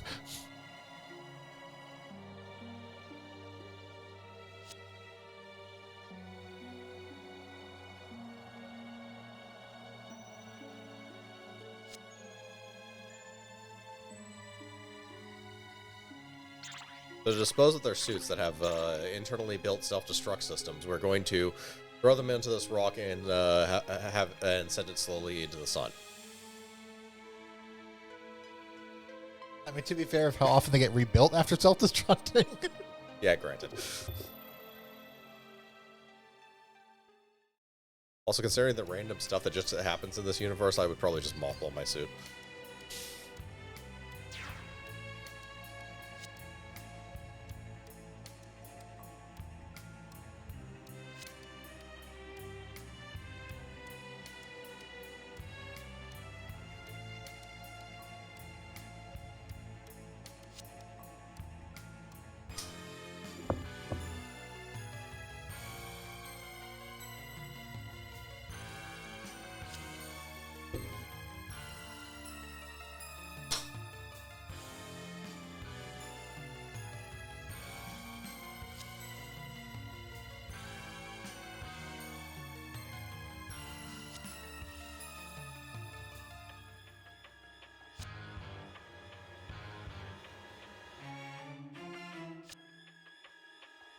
Take it. Here. Blech.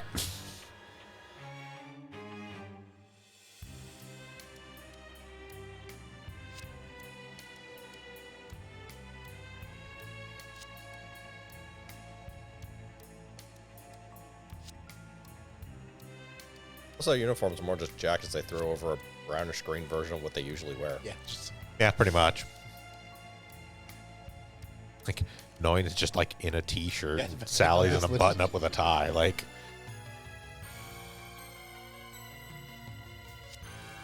pretty much like they've got like flight jackets, basically. Yeah.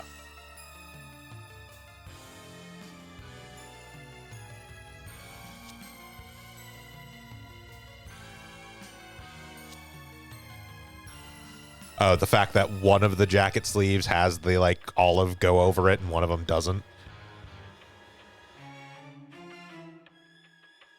Eh? I could see how that could be aesthetically annoying to somebody, but again, man, I've seen Super Sentai uniforms. That shit's nothing.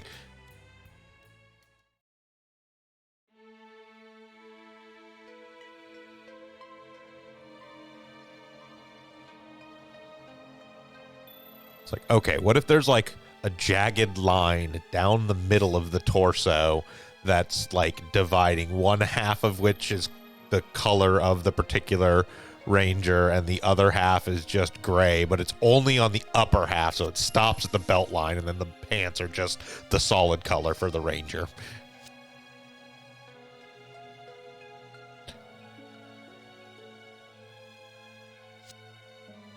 That's an idea. Okay, what if the torso is divided, but it's not perfectly divided in half? It's instead a stylization of their number. Okay, what if you have a belt that you can slot 3 books into? Each of which has its own aesthetic style, depending on the section you slip it into. And then also we'll forget about this mechanic 10 episodes in. There is so much wrong with Saber. So much potential that was wasted in Saber.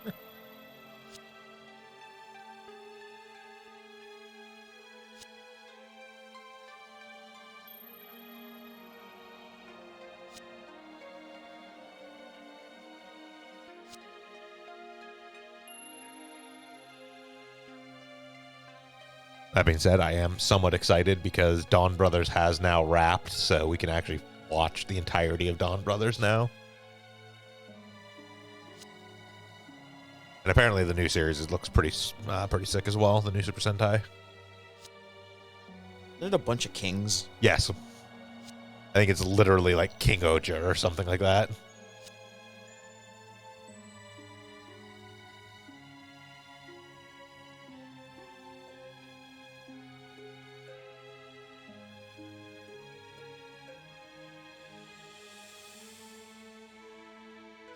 I was told that my father was once in charge of something somewhere, so I want to be in charge of the entire Earth.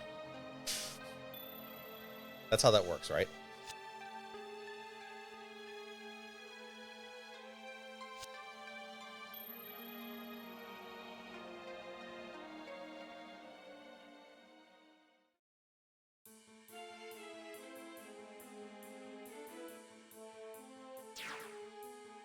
Why did you call yourself Maria Maya Barton? Oh, what? So it's a problem when I make up a name?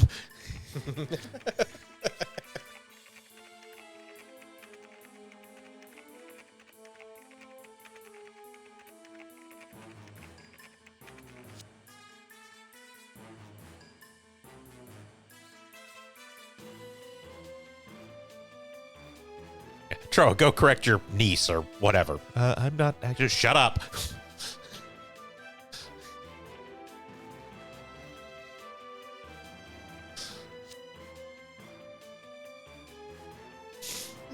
He forgot. I mean, the real one's dead. He got... Yeah, the Tro we know isn't the real Tro Barton, but who would do that? I don't know, Hero. Who would take some dead person's name? Touche.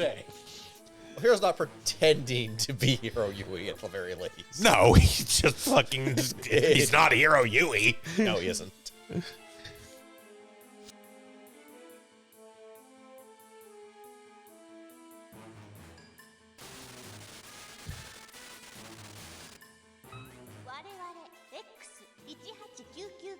ロニーは地球圏統一国家に対し独立を訴えるとともに宣戦布告をいたします。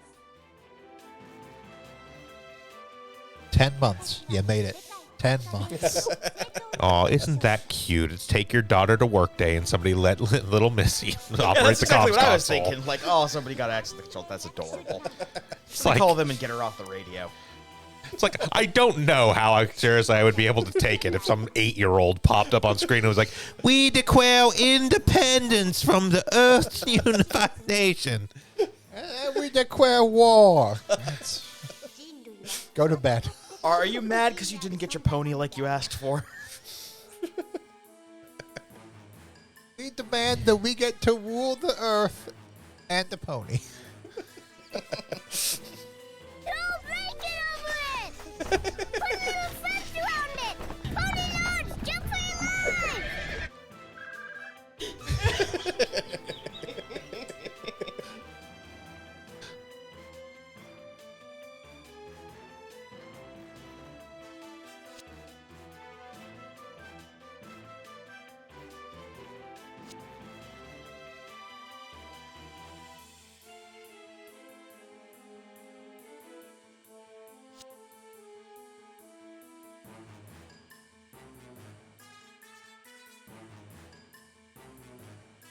You didn't think we had to put child locks on the radio room.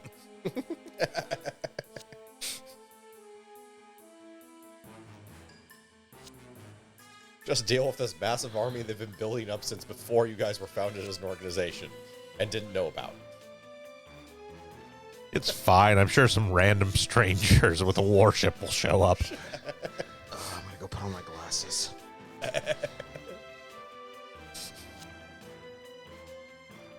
I've been here the whole time. Oh, I thought you were a potted plant.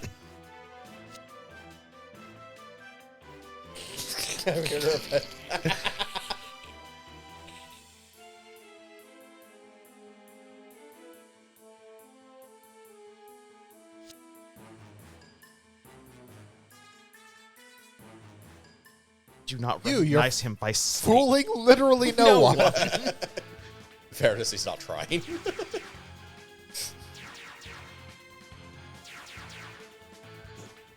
They're just walking. I need a code name. Shouldn't you be on trial for war crimes? Shut up. I need a code name. I'm thinking Quattro Bagina. No, we're just going to call you Preventer Win. That We- works. We have an naming scheme. We're sticking to it. Here's a giant fan. Go put out some fires.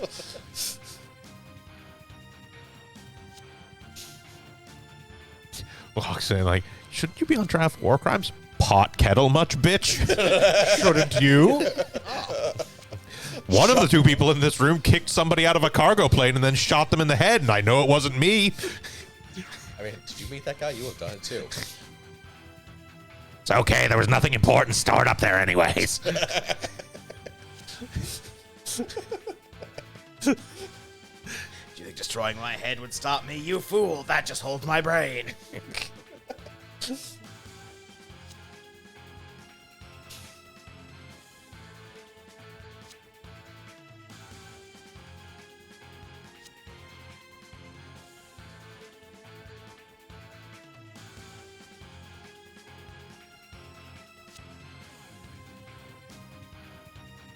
It's easy. I mean, Troa's already there. Duo, I'm confused. I can't find the self-destruct on the ship. Yeah, I had it taken out. I know you.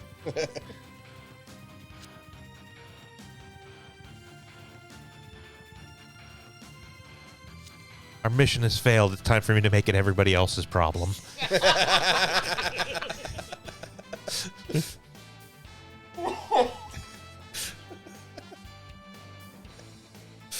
I should change that to be my Steam profile quote.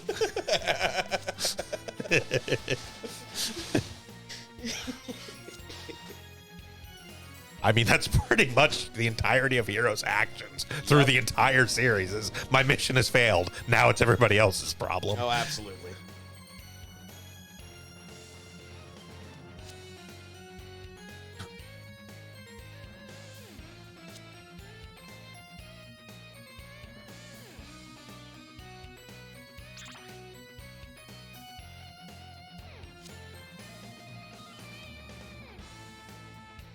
Like that, we've got past all these Tauruses. Which might actually be mobile dolls, so I think that okay has like one more use of the Aquarius. Yeah. And also, Hunter, it's not technically true. They're not all terrorists in general. One of them is like a circus acrobat. One of them is a pampered rich boy, and one of them is a wife guy whose fiance died before he could get married.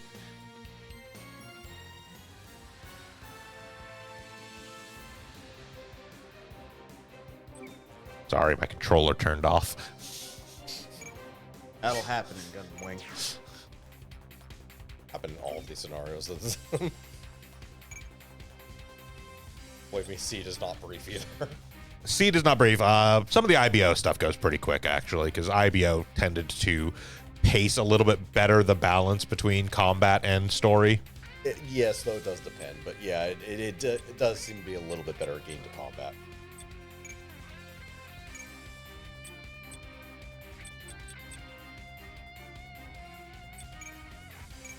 No, we will leave you. We will actually take out Zero. We just got the Kamaris Gundam back. Kamaris Vidar is it's in the game, actually.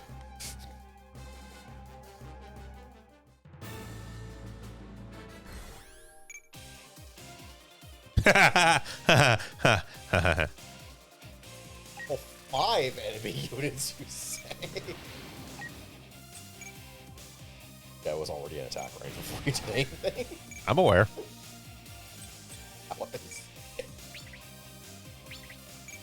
Y'all want to see a war crime?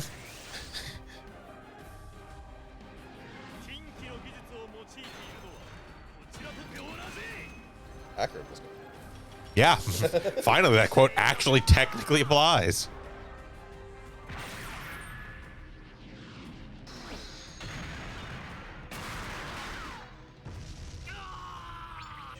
Yep. And no, these are not dolls. They are piloted. Oh, okay. Hence the scream.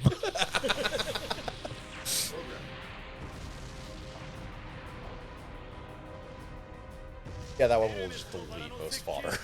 Yeah. And the best part is you could assist with it. Uh-huh. At a range of stupid. I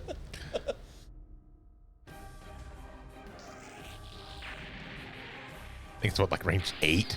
Yeah, I think his base is at least 8. It might have... Actually, it might have been... No, it's 9. 4 to 9. Yeah. Yeah. It's like... I can shoot God from here. No, the Danes are gloriously stupid. You have an ability. Give it to me. Also, it's armor piercing. Yeah, because it needs to be, apparently. I mean, yes, but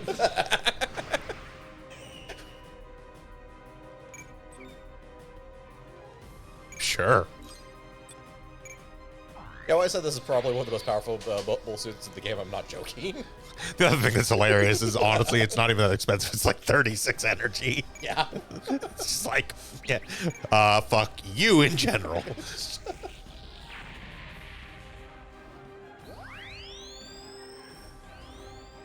You know, my raid unit had 2 of these because they were just too entertaining not to use. I'm not going to lie. One of the things I was thinking about doing at some point, just as a joke, is field what I refer to as War Crimes Unit, which was just going to be a bunch of the, what are the grazes with the Dane slaps? So strangely enough, you have a lot of options for that. So there are also the nuclear Mobius. Well, yes, but but it's less funny to have like the actual suits like the Kamaris Vidar and the Flaros rather than just like a bunch of be like suits. just like That's true. we literally fielded these solely so they could fire a Daneslav and then fuck off.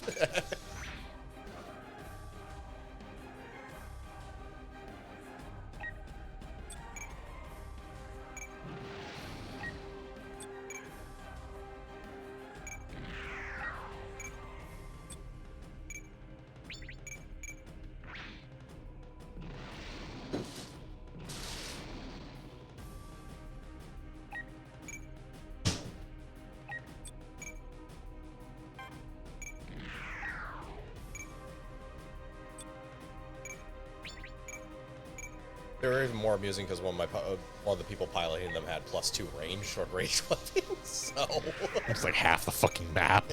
it's like his range 11 weapon, yeah.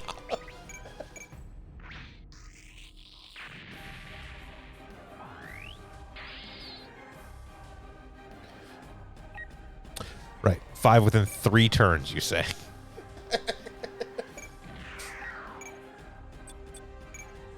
One suit did more than half the work already.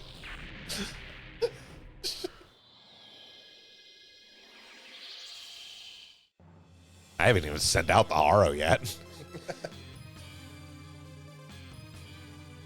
All right, now sit around for bits. Yep. Smoke if you got him.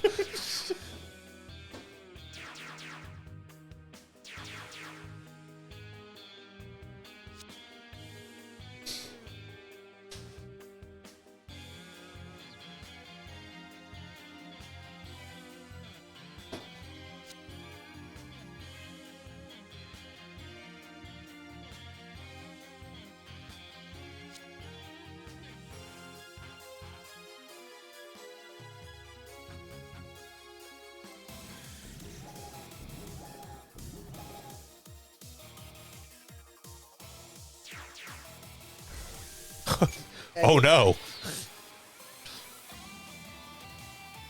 Yes, they added two more Tauruses. Tauruses. What do they got on them? They've got reflexes 1 and steering 1, so nothing I actually care that much about. Got it. No, the real challenge is killing the stuff on the other map that you can't get to with your real units. Basically.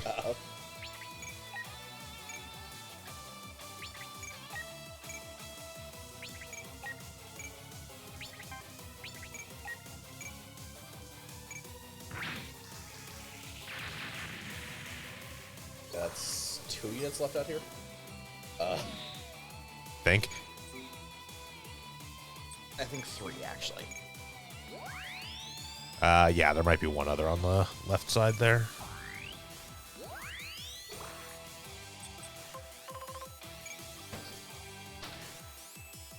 Nope, 2. There's only 1 over here. Jamil, go teach him the error of his ways.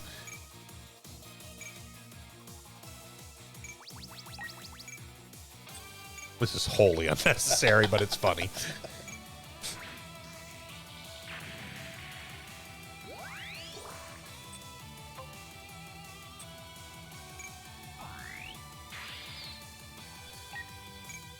Five down, 15 to go.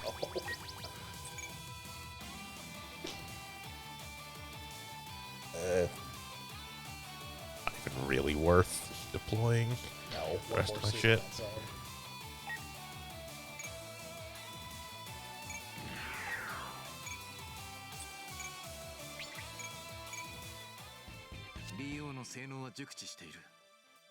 Shut up.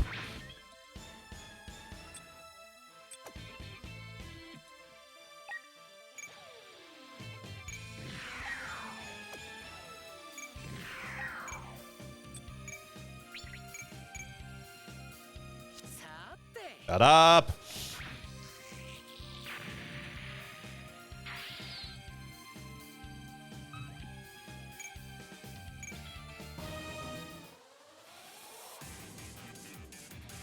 Alright, now they're done standing there.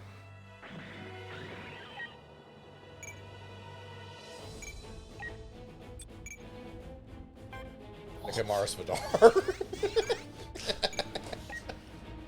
You done goofed. Congratulations, you did something within 9 squares of the Kamara's Vidar. You made a mistake.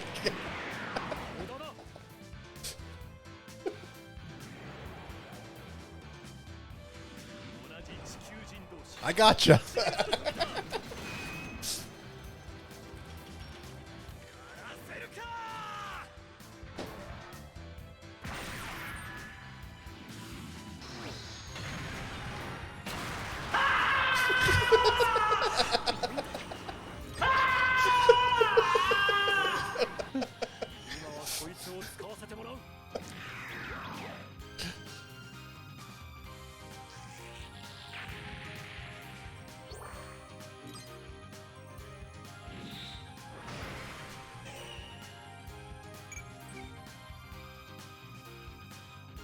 I would, except you're not remaining on the team much longer, so.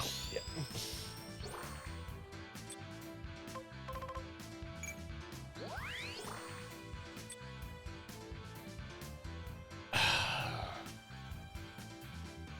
Sure. Why not? More firings of Daneslev are always useful. Like, its attack stat It's doesn't really still- need to go up, is the thing. It's firing at non-fodder, kind of. Or if you're just trying to penetrate through trans-face armor, because it's strong enough to actually still be very good in those scenarios anyways. Yeah. I don't know. The Kamar's Vidar is probably the only of the Goetic demons that is actually going to show up in scene for us.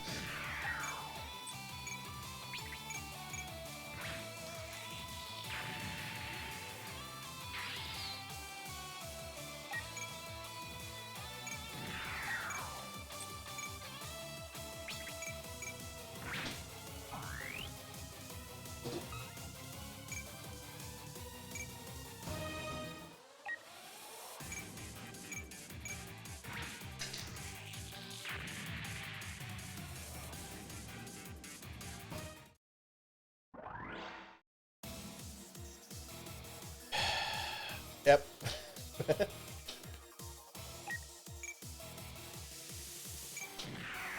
It's like they couldn't be content to give us a single wing mission that doesn't suck ass.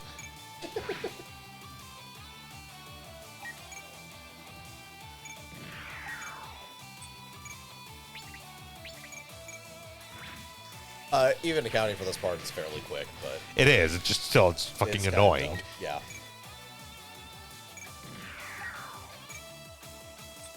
Like, when you consider that the trigger for this to even occur is take out all but, like, 2 dudes on the main map. Yeah. Like, I honestly wouldn't even mind it if it was a little bit longer mission and they spawned more dudes on the main map when this happened to give us at least something to do over there.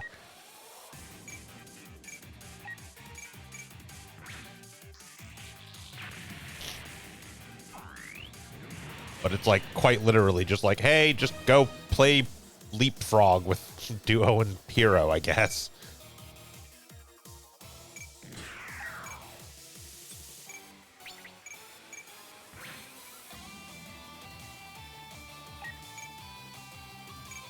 I think this is one of the missions where they try to get you to engage with the raid mechanics if you aren't already engaging with the raid mechanics. That's the best I can think of, though.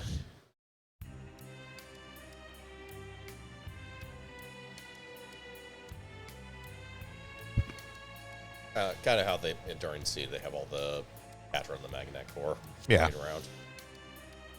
Yeah, during the base stuff. Or not Seed, Wing. Wing, yeah, base wing.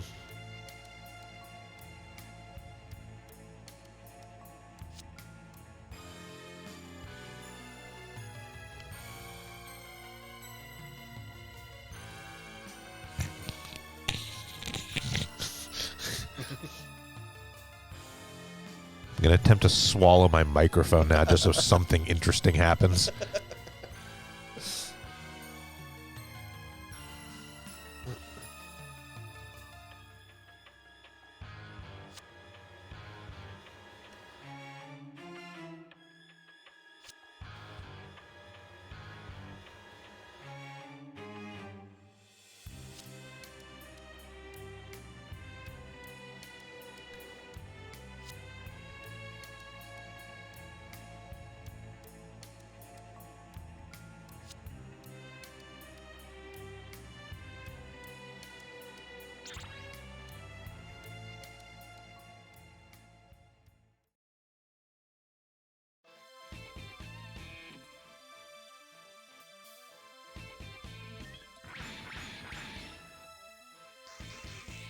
Oh, what? You didn't want to make me have to slowly and gruelingly kill those 3 with Duo and Hero too?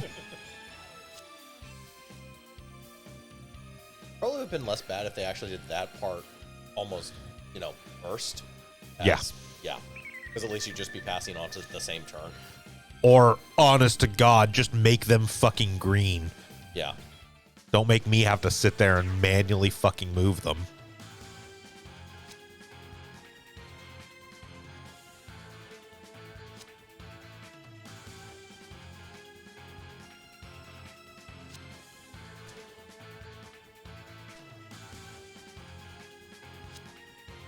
This is why no one likes you. This is one of the reasons no one likes you.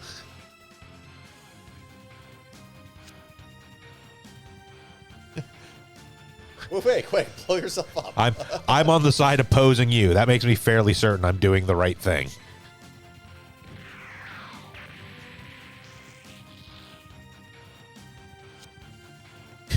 Congratulations, Wu Fei. You blew up a Leo. Do you feel like a big man now?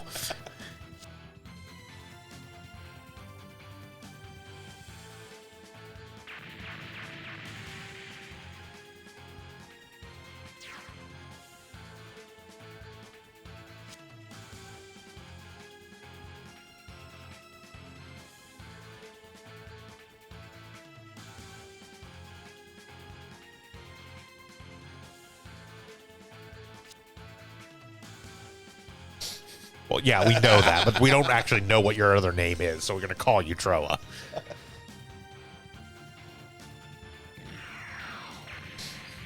Because he's infiltrating. Somehow successfully.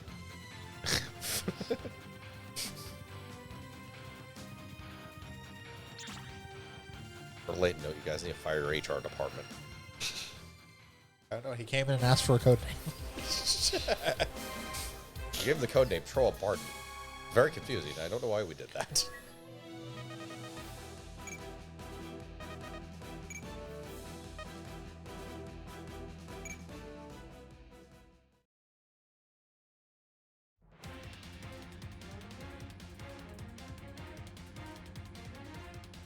Oh, boy. Improve surface terrain capability by 1. It'd take just long enough for the other dispatch mission to finish. Yep.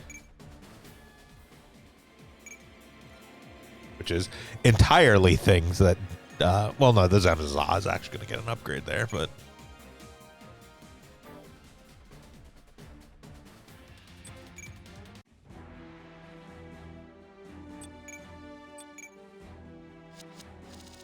Back to my big boy section. Going through this line. Yep.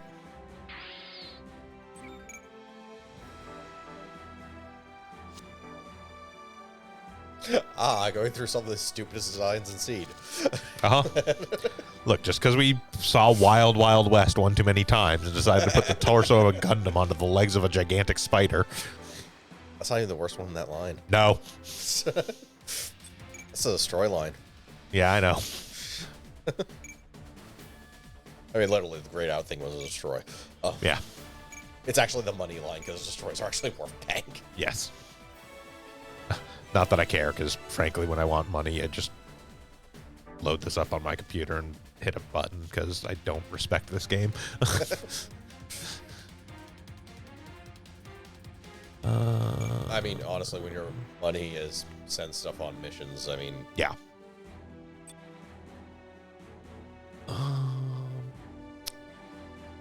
No, there was nothing for me to do with everything we have at this point is basically in its final form. Return to forever. Then we'll be completely done with Wing. I have found this hat and hereby declare it the Royal Chapeau.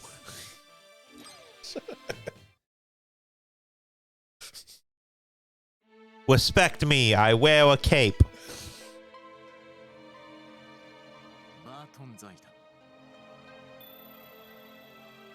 それは資産家バートン家を中核とする宇宙資本体であり L3 コロニー軍に本拠地を置く巨大財閥当主の名はデキム・バートンロームフェラ財団と宇宙の富を二分するとまで言われた男である長年地球の支配を目論んでいたデキムの野望はアフターコロニー195年オペレーションメテオによって成就するはずだったしかしその筋書きはガンダムのパイロットたちの判断により覆され予定通りの結末には至らなかった計画の変更を余儀なくされたデキムは平和の水面下にて決起の時を待ち続けるそして13番目の星座と崇高なマリオネットを手にした時、真のオペレーションメテオは発動の時を迎えた。 Yeah, so while we've probably constantly re-explained the true Operation Meteor, the original series doesn't get into it, and it was more or less something made up for Endless Waltz. アフターコロニー1996年12月25日、 Where the idea was less, let's send Gundams to Earth to fap about, and more, let's drop a colony on the planet to cause chaos, trademark, and send the Gundams to annihilate their forces. I had a vision Leos. from another world. We should drop a colony on Earth. 降り続く雪の中、 Almost all of the mad scientists objected, except for the one that built Wu Fei's unit. Wu Fei objected himself because the colony they were going to use was his. くぐつしの導くまま、過ぎ去りし流星を降らすべく次の舞台に立つ。争いの斬首、繰り返す戦争の歴史を断つため、少年たちは傷ついた翼を広げ、今最後の戦場へと飛翔した。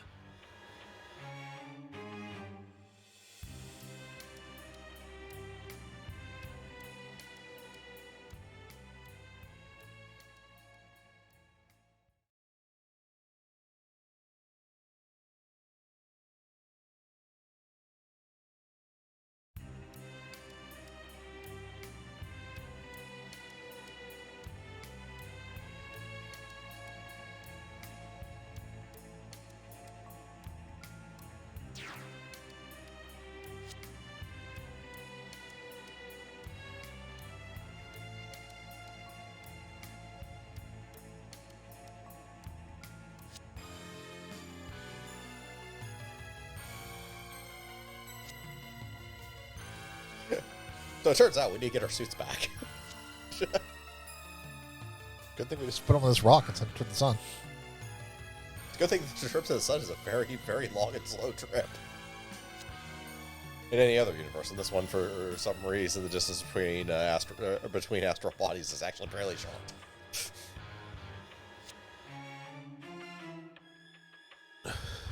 They don't go over it, but they actually developed FTL travel.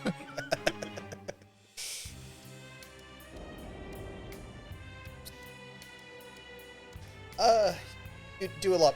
So technically, if you had like near light, you'd probably be able to cut these trips down by a significant margin. Yeah, it's never explicitly like outright stated, but it's heavily implied that like in UC at least there's some degree of near light travel, or at least significantly fast, because for instance, Judao makes it from the Earth sphere to Jupiter and is just like an old man during the events of Crossbone.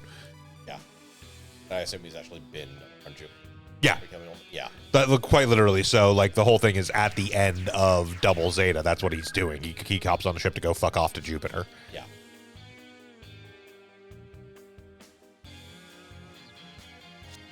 And like it's implied in Crossbone that like he's been there a while, basically being a junker around Jupiter, with definitely not the Double Zeta. Certainly not the Double Zeta.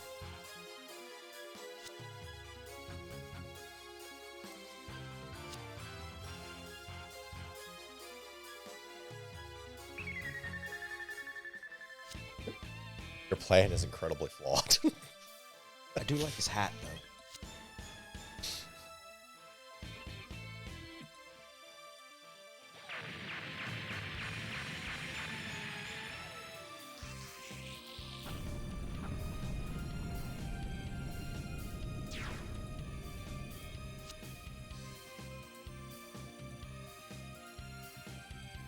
Ah, the Tall Geese 3.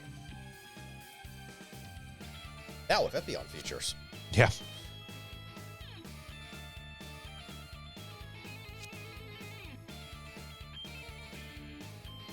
I mean, we've sent craft to Jupiter that only took 6 years to get there, so... Yeah. Yeah.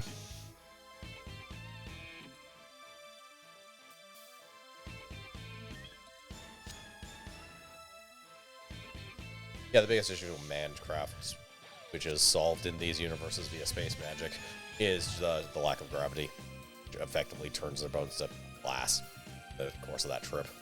Yeah. is long enough that it would have significant effect on the human body, we think.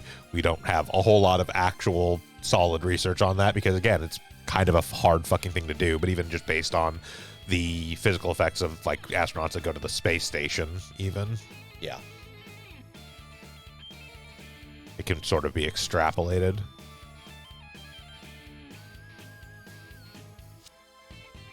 Yeah, the big thing about space travel is, for the most part, once you get up to speed, you're at speed. Yes. Like, space is not actually 100% frictionless, but close enough that it barely matters.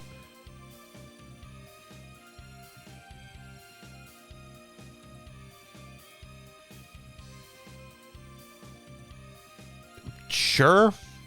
Go ahead.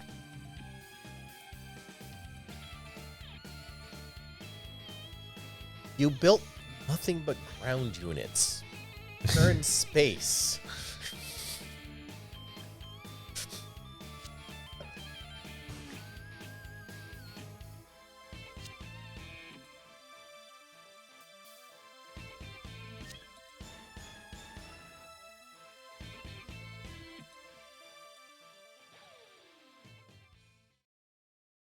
We can hurl our colony at Earth at any time. I mean, go for it. What's your second shot? Just gas another colony and send that one.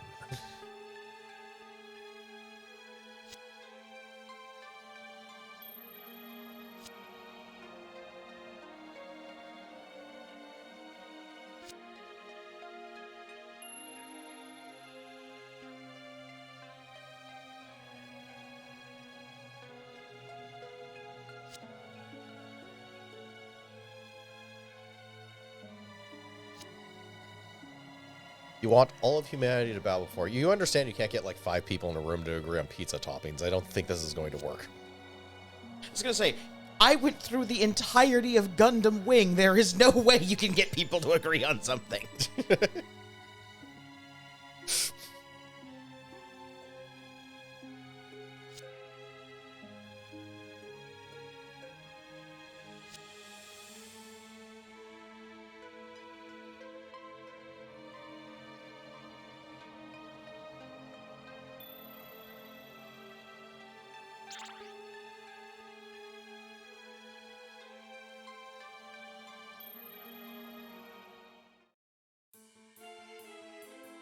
Why is your colony shaped like a dreidel? Colony shapes in fucking Wing. Wing are very weird. Yeah, I know. They're fucking whatever. Like, They seem to like wheels, though. kind of, except like they got wheels with like spokes coming off at random angles all the Yeah. time. Like, it's not like UC where they're pretty consistently O'Neill cylinders. Yeah.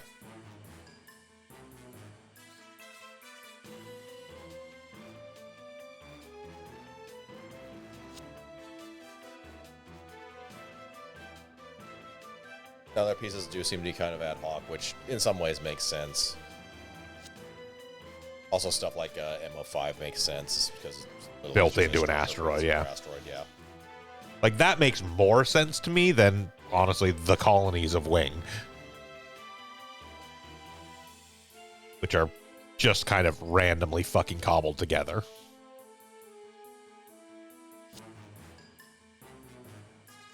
So depending on exactly what the origins of and how the colonies were constructed, they could have very... I could see them having like just very different appearances just based on, you know, different nations or companies or whatever put these together. I'm not And even necessarily... between different colonies, maybe having like different little bits. The ones in Wing are a little bit too wild and extreme. Yeah, that's my thing. Is like, I'm not necessarily opposed to like, oh, different colonies are going to have different designs. It's just that that's totally fine. It's just that the ones in Wing don't make any fucking sense. Yeah. It's like, why is there a spoke at 35 and 60 degrees? It also comes down to that problem of Wing not embracing enough of its inner G unit. Like, why is there not a Statue of Liberty on this one? It's like... No, you see, the true problem is those aren't spokes. We actually made this colony as a giant clock. Those move in tail time. Yeah, like that.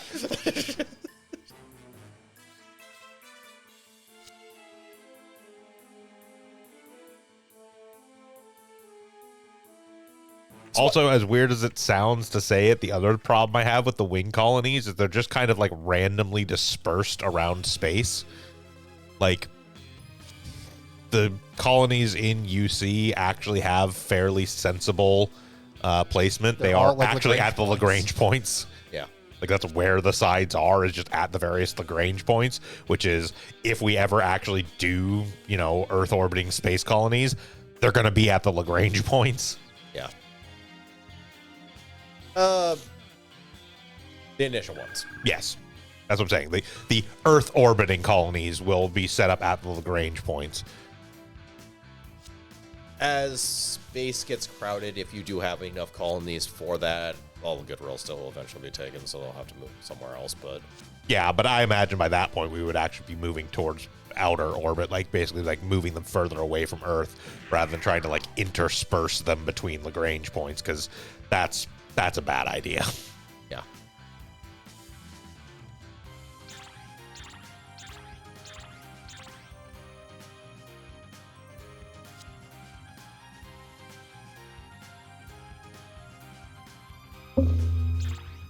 Deckham damn near killed him. Yeah.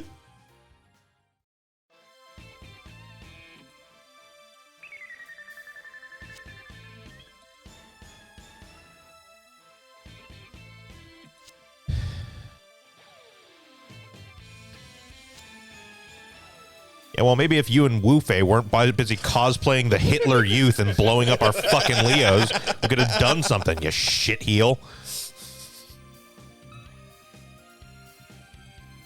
In Troa's defense, he was in a serpent, and Ufei's violated an actual Gundam. So I did that for dramatic tension. Wu Fei just did that 'cause he's a dick.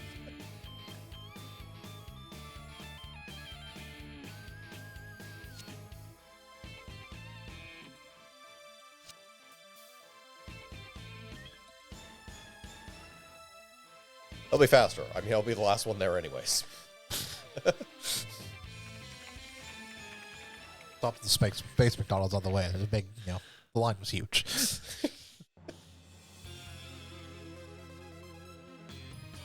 Sorry, I asked for my fries with no salt, so they had to make a new batch. I went to the Jack in the Box through whole highway 80. There was nobody in line, but I still had to sit at the speaker for like 35 minutes. I don't know, man. They had the drive-through blocked off. When I went inside, they told me to go to the drive-through.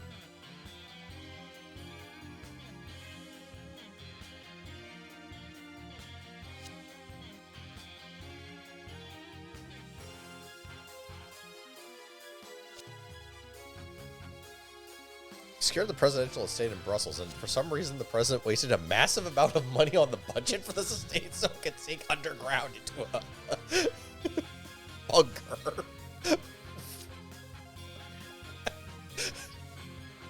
Now I have my perfect fortress. You realize it's not going to stop the Gundams, right?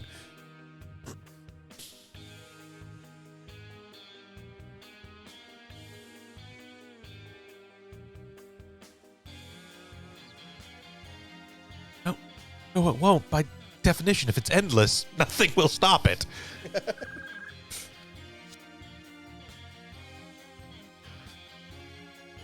You can't just say something is endless and then be like, but I'm going to be the one that stops it. Definitionally, that means it's not endless. Same with technically speaking, you can't kill something that's immortal.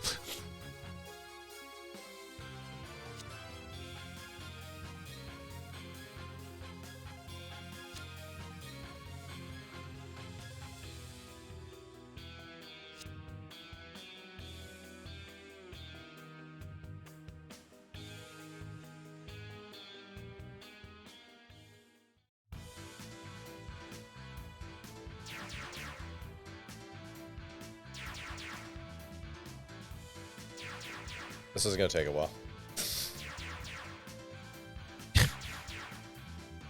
Yeah, they spawn in a lot of serpents on this map. Yes, they do. This is the longest wing scenario.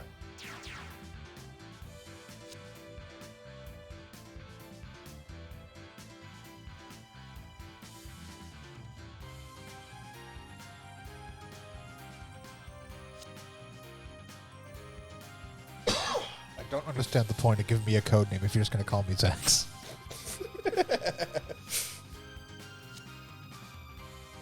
So that's not even my name.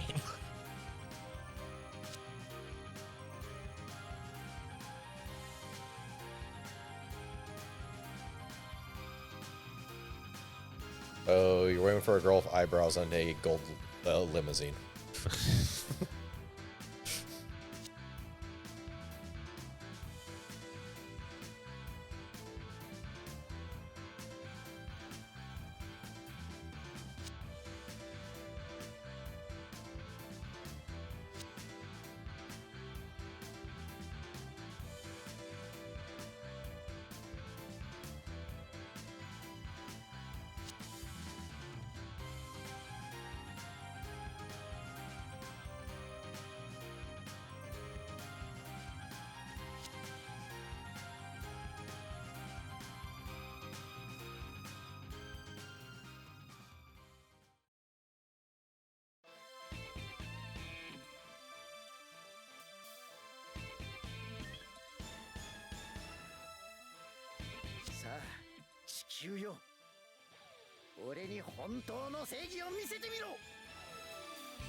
Well, yeah, it's just us. Shut up.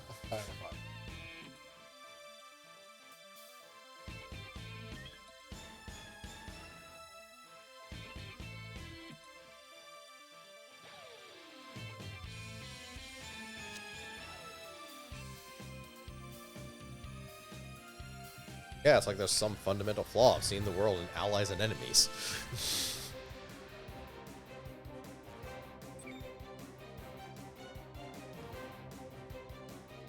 Hold on, let me turn my controller back on. Okay.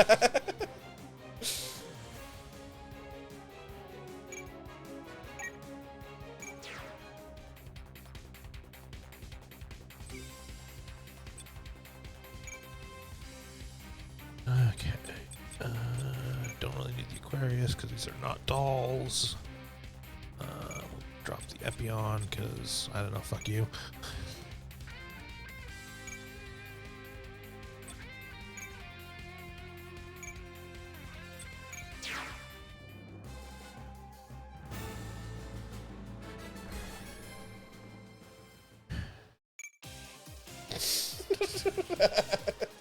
That's right, the most fucking random condition.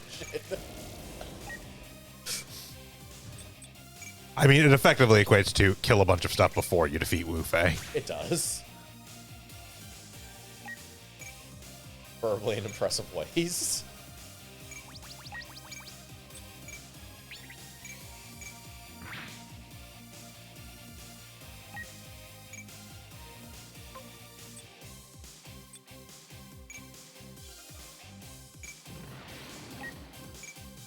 Have just enough hit points to not be one-shotted by a Dainsliff.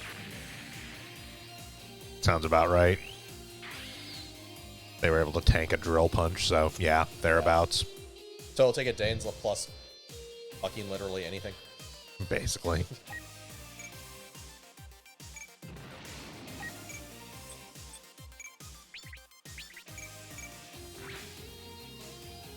I don't believe these have the... Yeah, 12. They're not... yeah, they don't have... titanium. Yeah, they don't have the defensive stuff, so... No. They are still decently statted. They're not trash stats. No.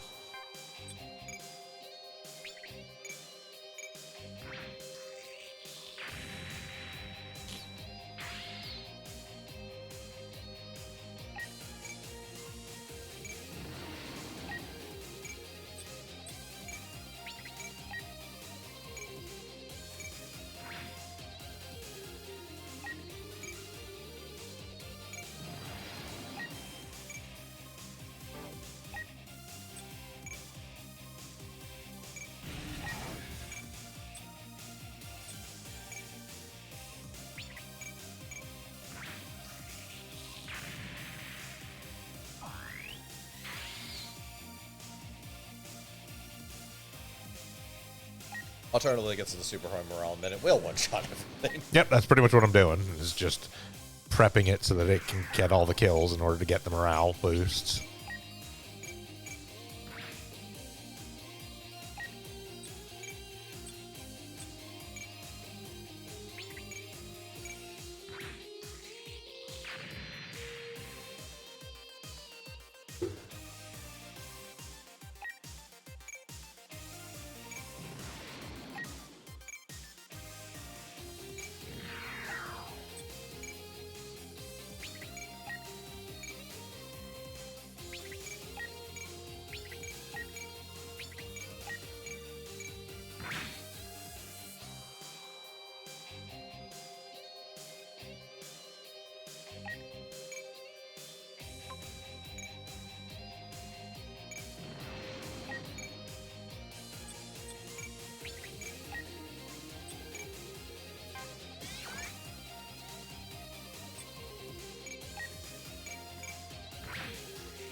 Yeah, while serpents do have 4 hit points than an average fodder, it just doesn't have any special defenses that are keeping it from.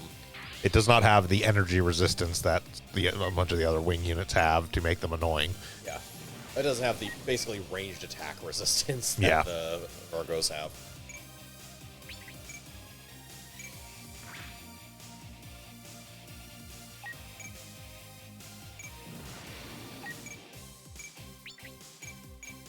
It does, however, have the sheer large volume that Leos generally have. Because, spoilers, this is nowhere near the amount that actually that's what's their that's funny. No.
Yep. Yep.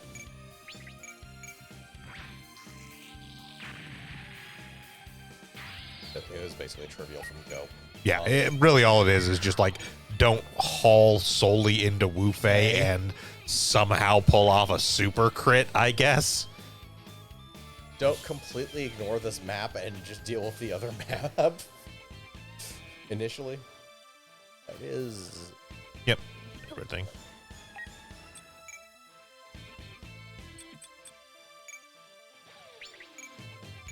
You outrage him by a significant margin because it's this thing.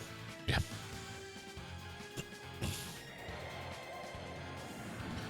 This, by the way, is an automatic cutscene thing.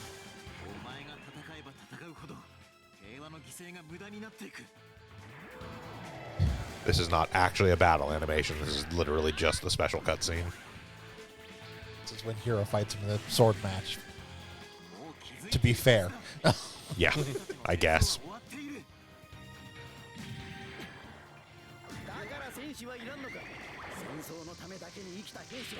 Yes.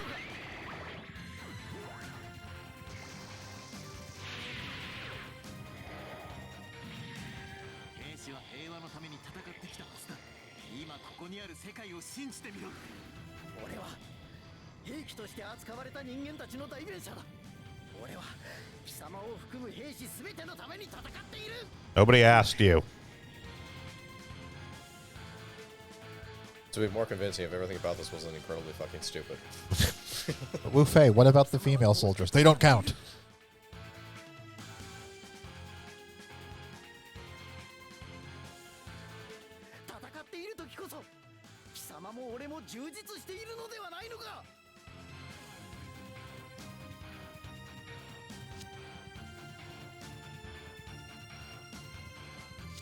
No, we can do that without all the murdering part, right? I mean, I got this idea for how to, like, settle disputes between nations. I call it a Gundam fight. All we need to do is destroy each other's heads so the cockpits are intact and we're good. You have to royally fuck up Earth. Build a giant wrestling ring around it.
Oh, no, they barely survive even a super crit from a Dainsluff.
Range 3.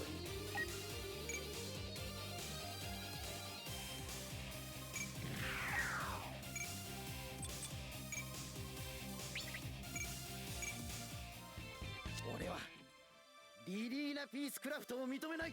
兵器を捨て兵士を封印すればそれだからマリーメアの独裁をそれが戦う者の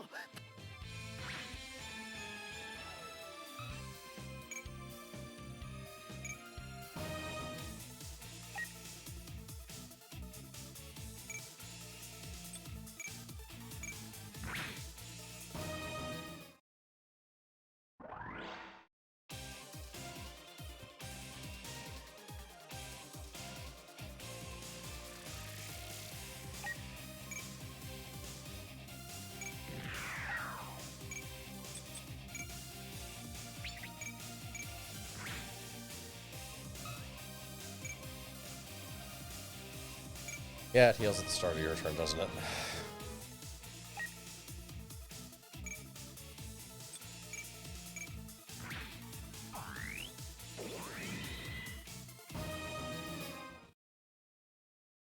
It does. Granted, its healing is not massive, but it's still just, again, Annoying. they could not have given us a single wing mission that wasn't just annoying as fuck.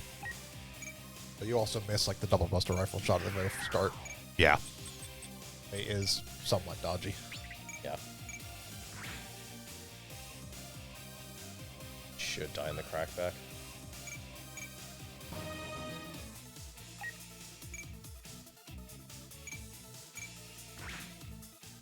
Fuck off.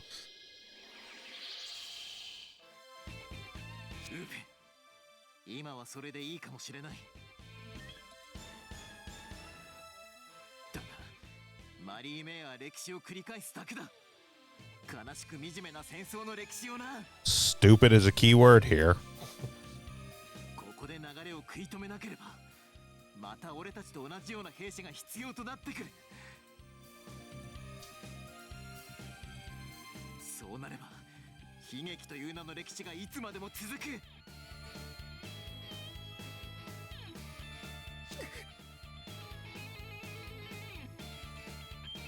ウーフェ教えてくれ。俺たちはあと何人殺せばいい？ゼロは俺に何も言ってくれない。教えてくれ、ウーフェ。あれが I don't know, like 30? 繰り返されるというのか。 For you, Hero, how about one? Just one. Aim your gun at somebody for once and actually kill them. Oh, he's killed plenty of nameless Leo pilots. Kinda can't not.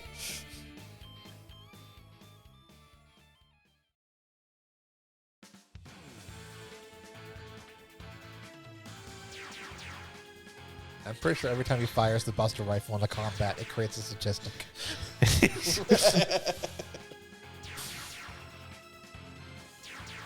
Hooray, more serpents.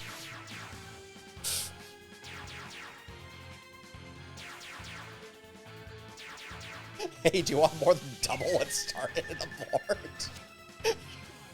It's fine, I've got some dudes at super high now.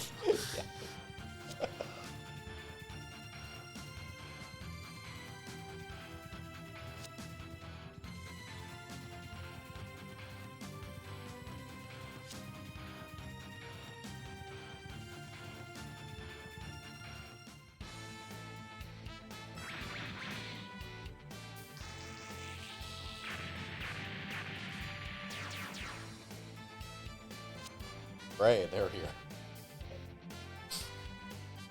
You're not needed.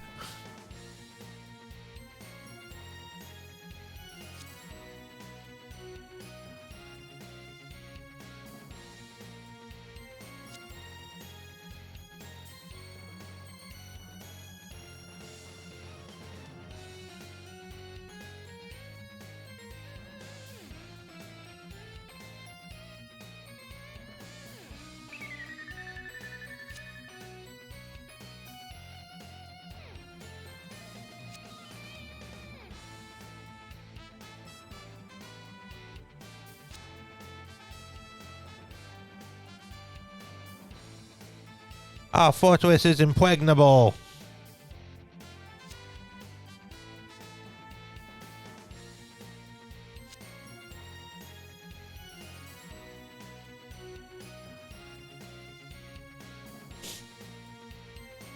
He just pulls a kitchen knife, jams it into Maria Maya's skull. Can't stand you.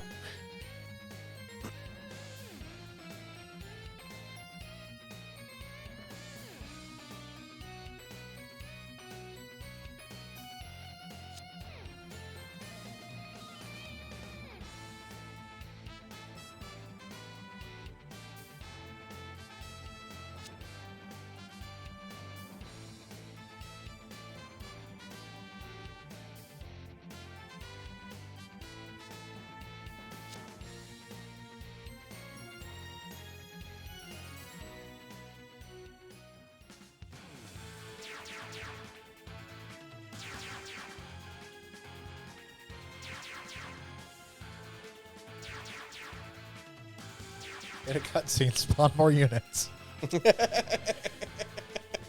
Surely these extra 15 will make the difference. You're right, we just spawned around 30.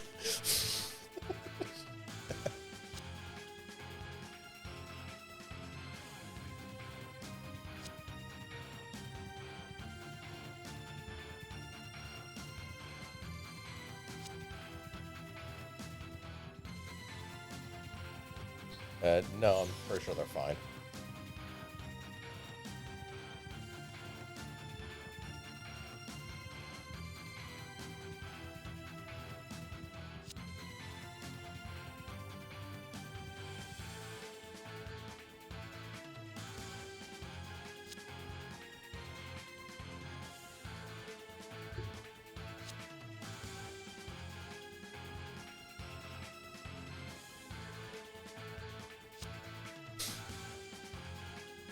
Deckham such as a seducer. He promised them punch and cake after they take over the world.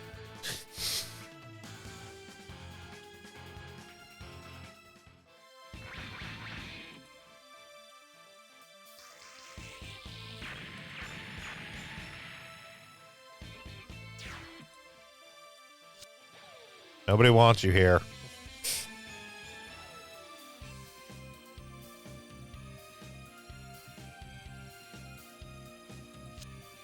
All right, you say goodbye. Leave.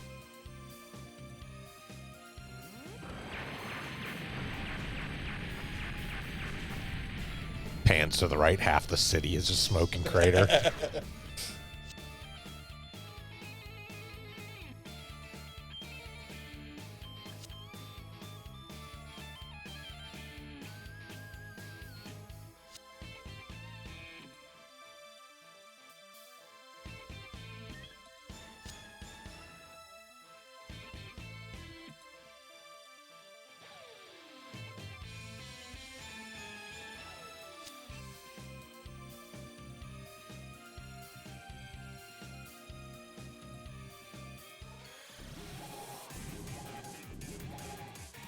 Secret unit, 35 more serpents.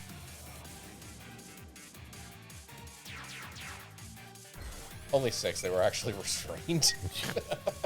Well, they had to replace the 6 that got killed in that cutscene previously.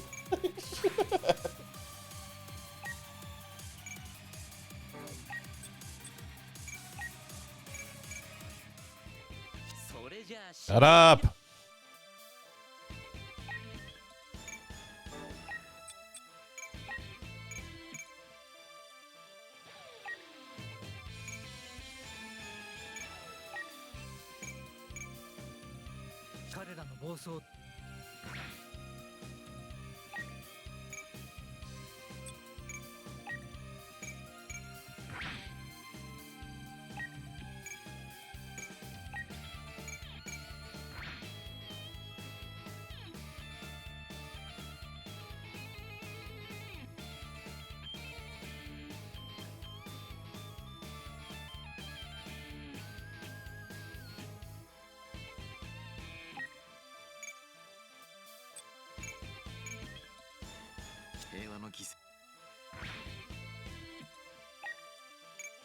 Yeah, we get it. Peace, peace, peace. War, war, war. Soldiers fight. Yar. shut the fuck up. Nope, everyone has to talk. この行動の果てに Graze is dead. Well, at bare minimum, 6 feet above Trace. I've surpassed him vertically.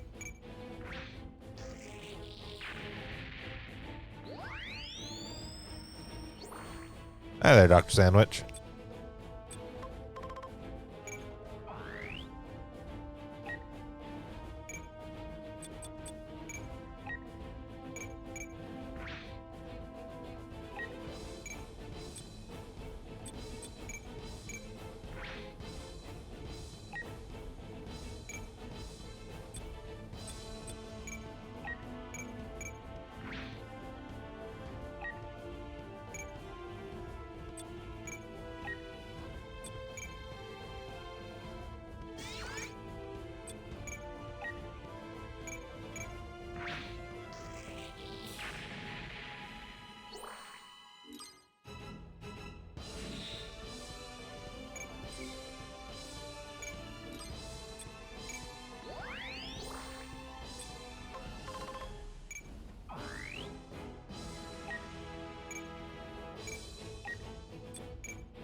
I just love how the Kamara switch Arcanals is so important in that one. Wholly unnecessarily.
Ah, buildings.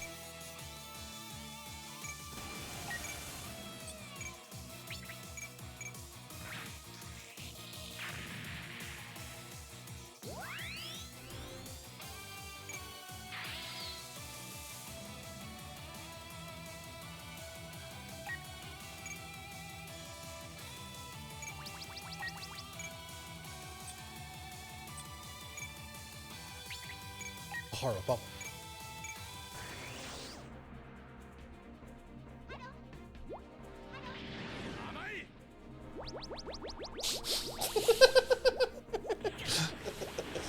popping in like that and just super seriously yelling, "Too slow!" Yeah, no, again, it will never not be funny having Jamil pilot the Haro. He's just so incredibly intense of a human being and in such a ridiculous unit. 戦争はもう終わったのだ怨念を次の世代にぶつけて何の進歩があるなぜ未来に託さない The only thing I could think would be comparable if there's some like Master Asia in it, just like, "I'm the undefeated beast." No, there is exactly one other person that would be nearly as hilarious. Having Mask pilot it and screaming about forbidden tech.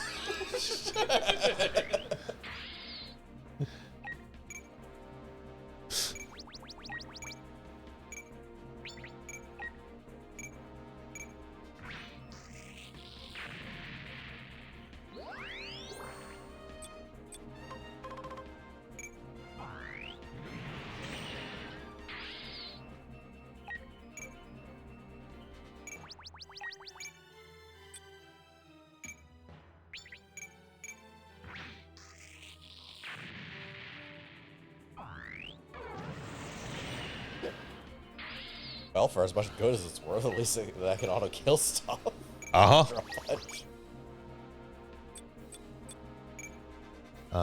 With super crits, I might actually be able to get away with. No, just barely not.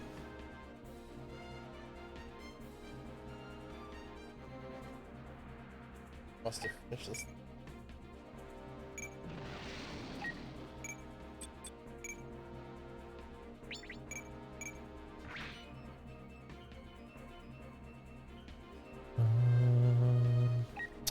Flit does because I can get morale up on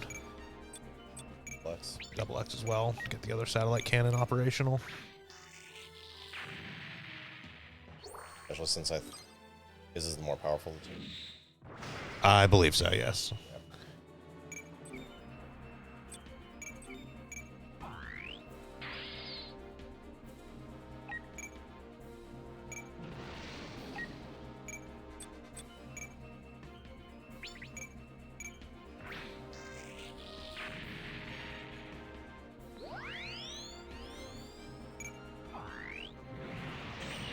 There you go.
Forgot the missiles are slightly longer range. And they have a 6 range. All right.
All right, it flies.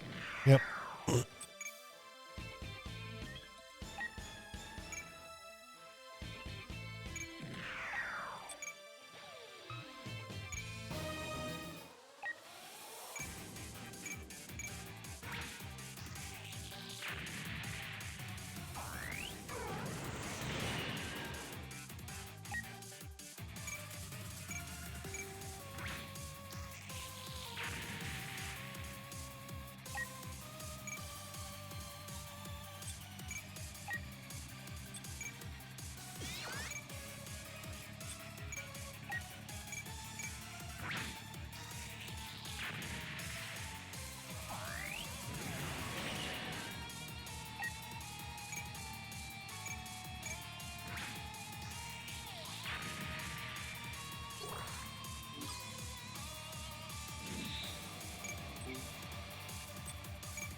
Also, I mean, you say, like, no, there's no way we're getting the horror of the levels it needs out of actual combat. It's already almost halfway there. Yeah. Yeah. Like, the thing to remember is the horror just fucking kills everything. Its only issue is running out of energy. Pretty much. And with an extra, like, 160, that's not as big a deal. No. Drill punch is still expensive, but you can use it a handful of times. Yeah, I can use it like 4 or 5 times with the stuff I've got on it. Yeah. You don't always need drill punch to kill things. No. Especially, again, once it gets into, like, super high or supercharged and starts getting super crits, like, the bubble or the bits are usually enough to do it from there. Especially in the next Especially when set it's not of tanky scenarios. serpents. So because of how Wing is structured, the end parts of Wing have the toughest fodder of, I think, pretty much everything else. Once we get into Seed, we're going to be back to facing junk fodder, and they're going to explode. Yes, for pretty much the entirety of Seed. Like, the final battle, like, Daft is still using Jins. Yeah. Yeah. And strike daggers are not much better. No. Or better. Or better at all. yeah. There's an occasional elite unit, which the Serpents are better than the elite units. So that should tell you something. Yeah, I mean, mobile suit wise, the Serpent is a solid suit. Yeah.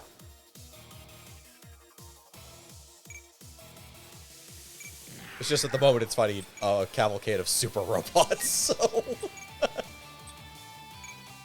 I mean, it's still eating hits from them. My eyes.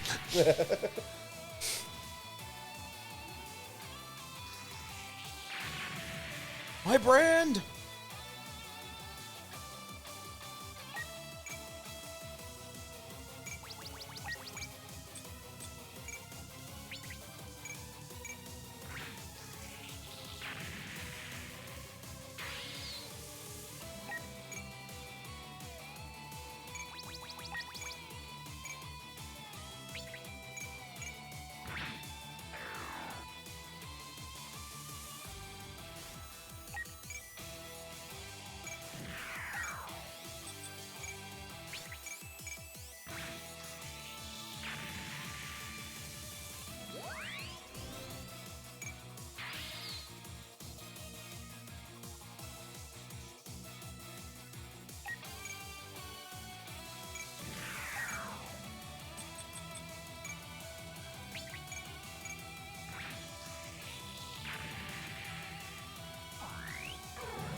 Because it amuses me.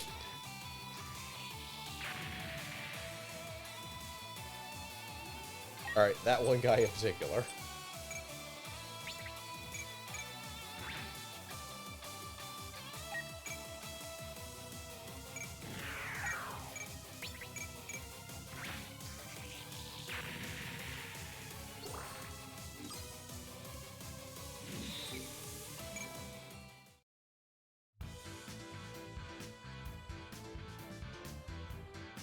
I'm gonna shoot that in the bus drive a couple times.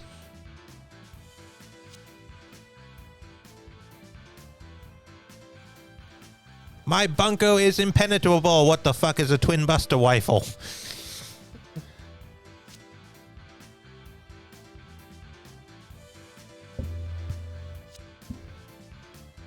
But you see, we took this rifle, tuned it up to 11 for damage, and then asked the question, but what if 2?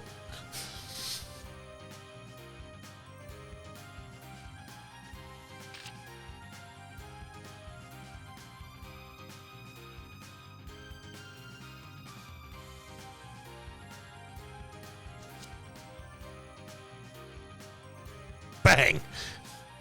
Oh, that's not how it usually goes.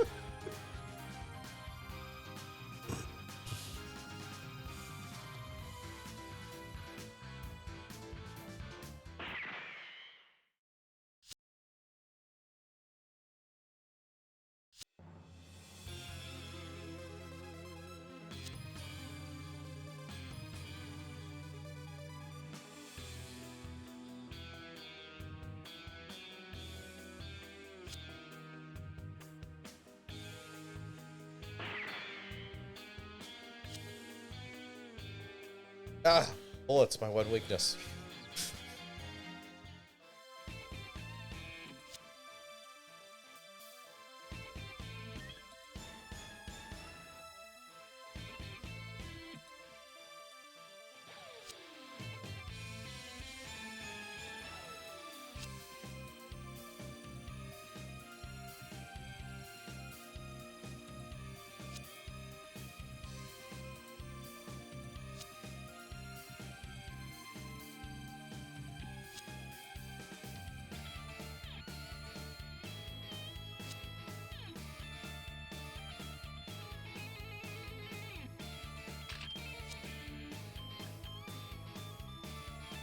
Oh, you're perfectly safe now.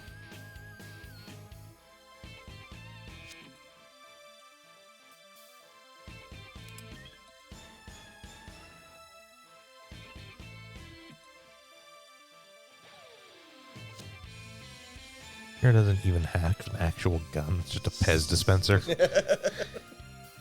Bang. Ooh, cherry.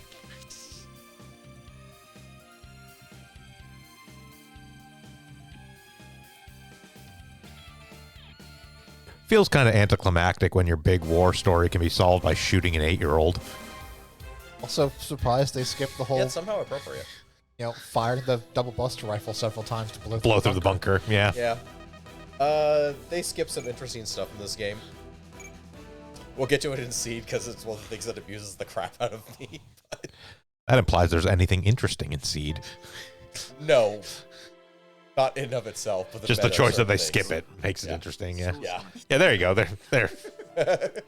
This event they heard before that cutscene you just saw. 永遠の未来を求め封印した魂を呼び戻した少年たちと悲壮な覚悟で戦いに身を投じる二人の男女 Also expect epilogues of the final scenario of every universe. Yes. I mean, that's always. 続ける彼らの姿に心打たれた人々は自らの意志で平和を求めて立ち上がり武器を持たない戦いとしてモビルスーツの前に立ちはだかった確かに民衆が従うのは勝者かもしれないしかし人々の心を動かすのは勝者ではなかったのださらにウイングガンダムゼロによる核シェルターの崩壊マリー・メイやクシュリナーダの負傷とデキム・バートンの死上層部の相次ぐ混乱と人々の気高き行為に屈したマリー・メイヤ軍の兵士たちはついに自ら Our resolve was not terribly strong. They shot an 8-year-old. We give up.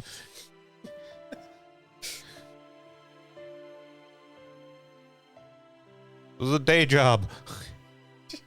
今度こそ最後だな相棒 I didn't like the pink Nazi uniform anyways. これでまた七しに戻っ They're just like, what the fuck were we thinking? It's like Hot Topic via Hugo Boss. じゃないですかトロワはトロワのままで名前なんか他人が決めるもんで自分でとやかく言ったって始まらないぜ You can't say that when a half a dozen people in the series have faked their own fucking name. 俺たちには帰る場所があるだろああそうだな Like, that's not really Troa. Hero's not actually Hero. Zex Marquise Really- created from really- Hulk and whole cloth. Yeah. And then Preventer Win-Win. どうか安らかにね Brilliant constantly goes back and forth between Dalton and Peacecraft.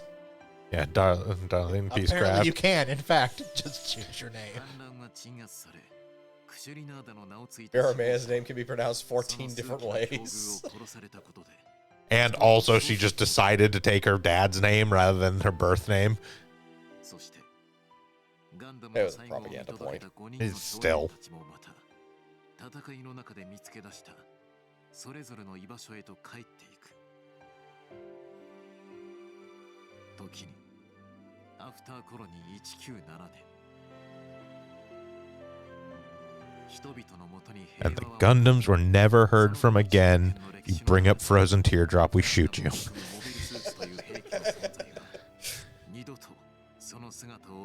That's the thing.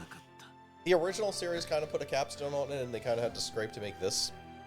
And this is really a capstone on the series, even more so. It's like, no, this universe is done. Move on to a new one. Yeah. Wasn't that good to begin with? There's interesting ideas in it. Oh, boy. They were trying to do things, but yeah. Yep. That's actually pretty nice, the silver armor upgrade. Yeah. All right. Well, with that, that's going to go ahead and do it for us for today for Super Robot Sundays here at Sound Goblin Gaming. Thank you all for joining us again. We'll be back next week, moving on to the start of Seed here in Super Robot in SD Gundam G Generation Cross Rays. We will be back tomorrow evening, probably with the return of Pokemon Mondays, most likely. Going to be probably our last stream of this gym of mine, just kind of showing off the last little bits of it, and then like we're not going to actually make it to the ending, such as it is for that game, just because there's it gets kind of repetitive after a certain point. It's just us batting in our gym over and over until we get to the end. Yeah, pretty much. There's only so much story to that game, unfortunately. I think it is still a work in progress, so they're still adding more. But for the time being, we've kind of seen most of what's there. We'll be back on Tuesday with a bit more Man-Eater as that continues on. Thursday, more Dying Light. And then, like I said, right back here next Sunday for the beginning of the Gundam Seed section of SD Gundam G Generation Cross Rays. And if you hear me slowing down, it's because my soul is escaping my body. Until then, I've been Bograt. I've been the Krampus. I've been Shiv. And I'm Vincent. Have a good one, everyone. Yep.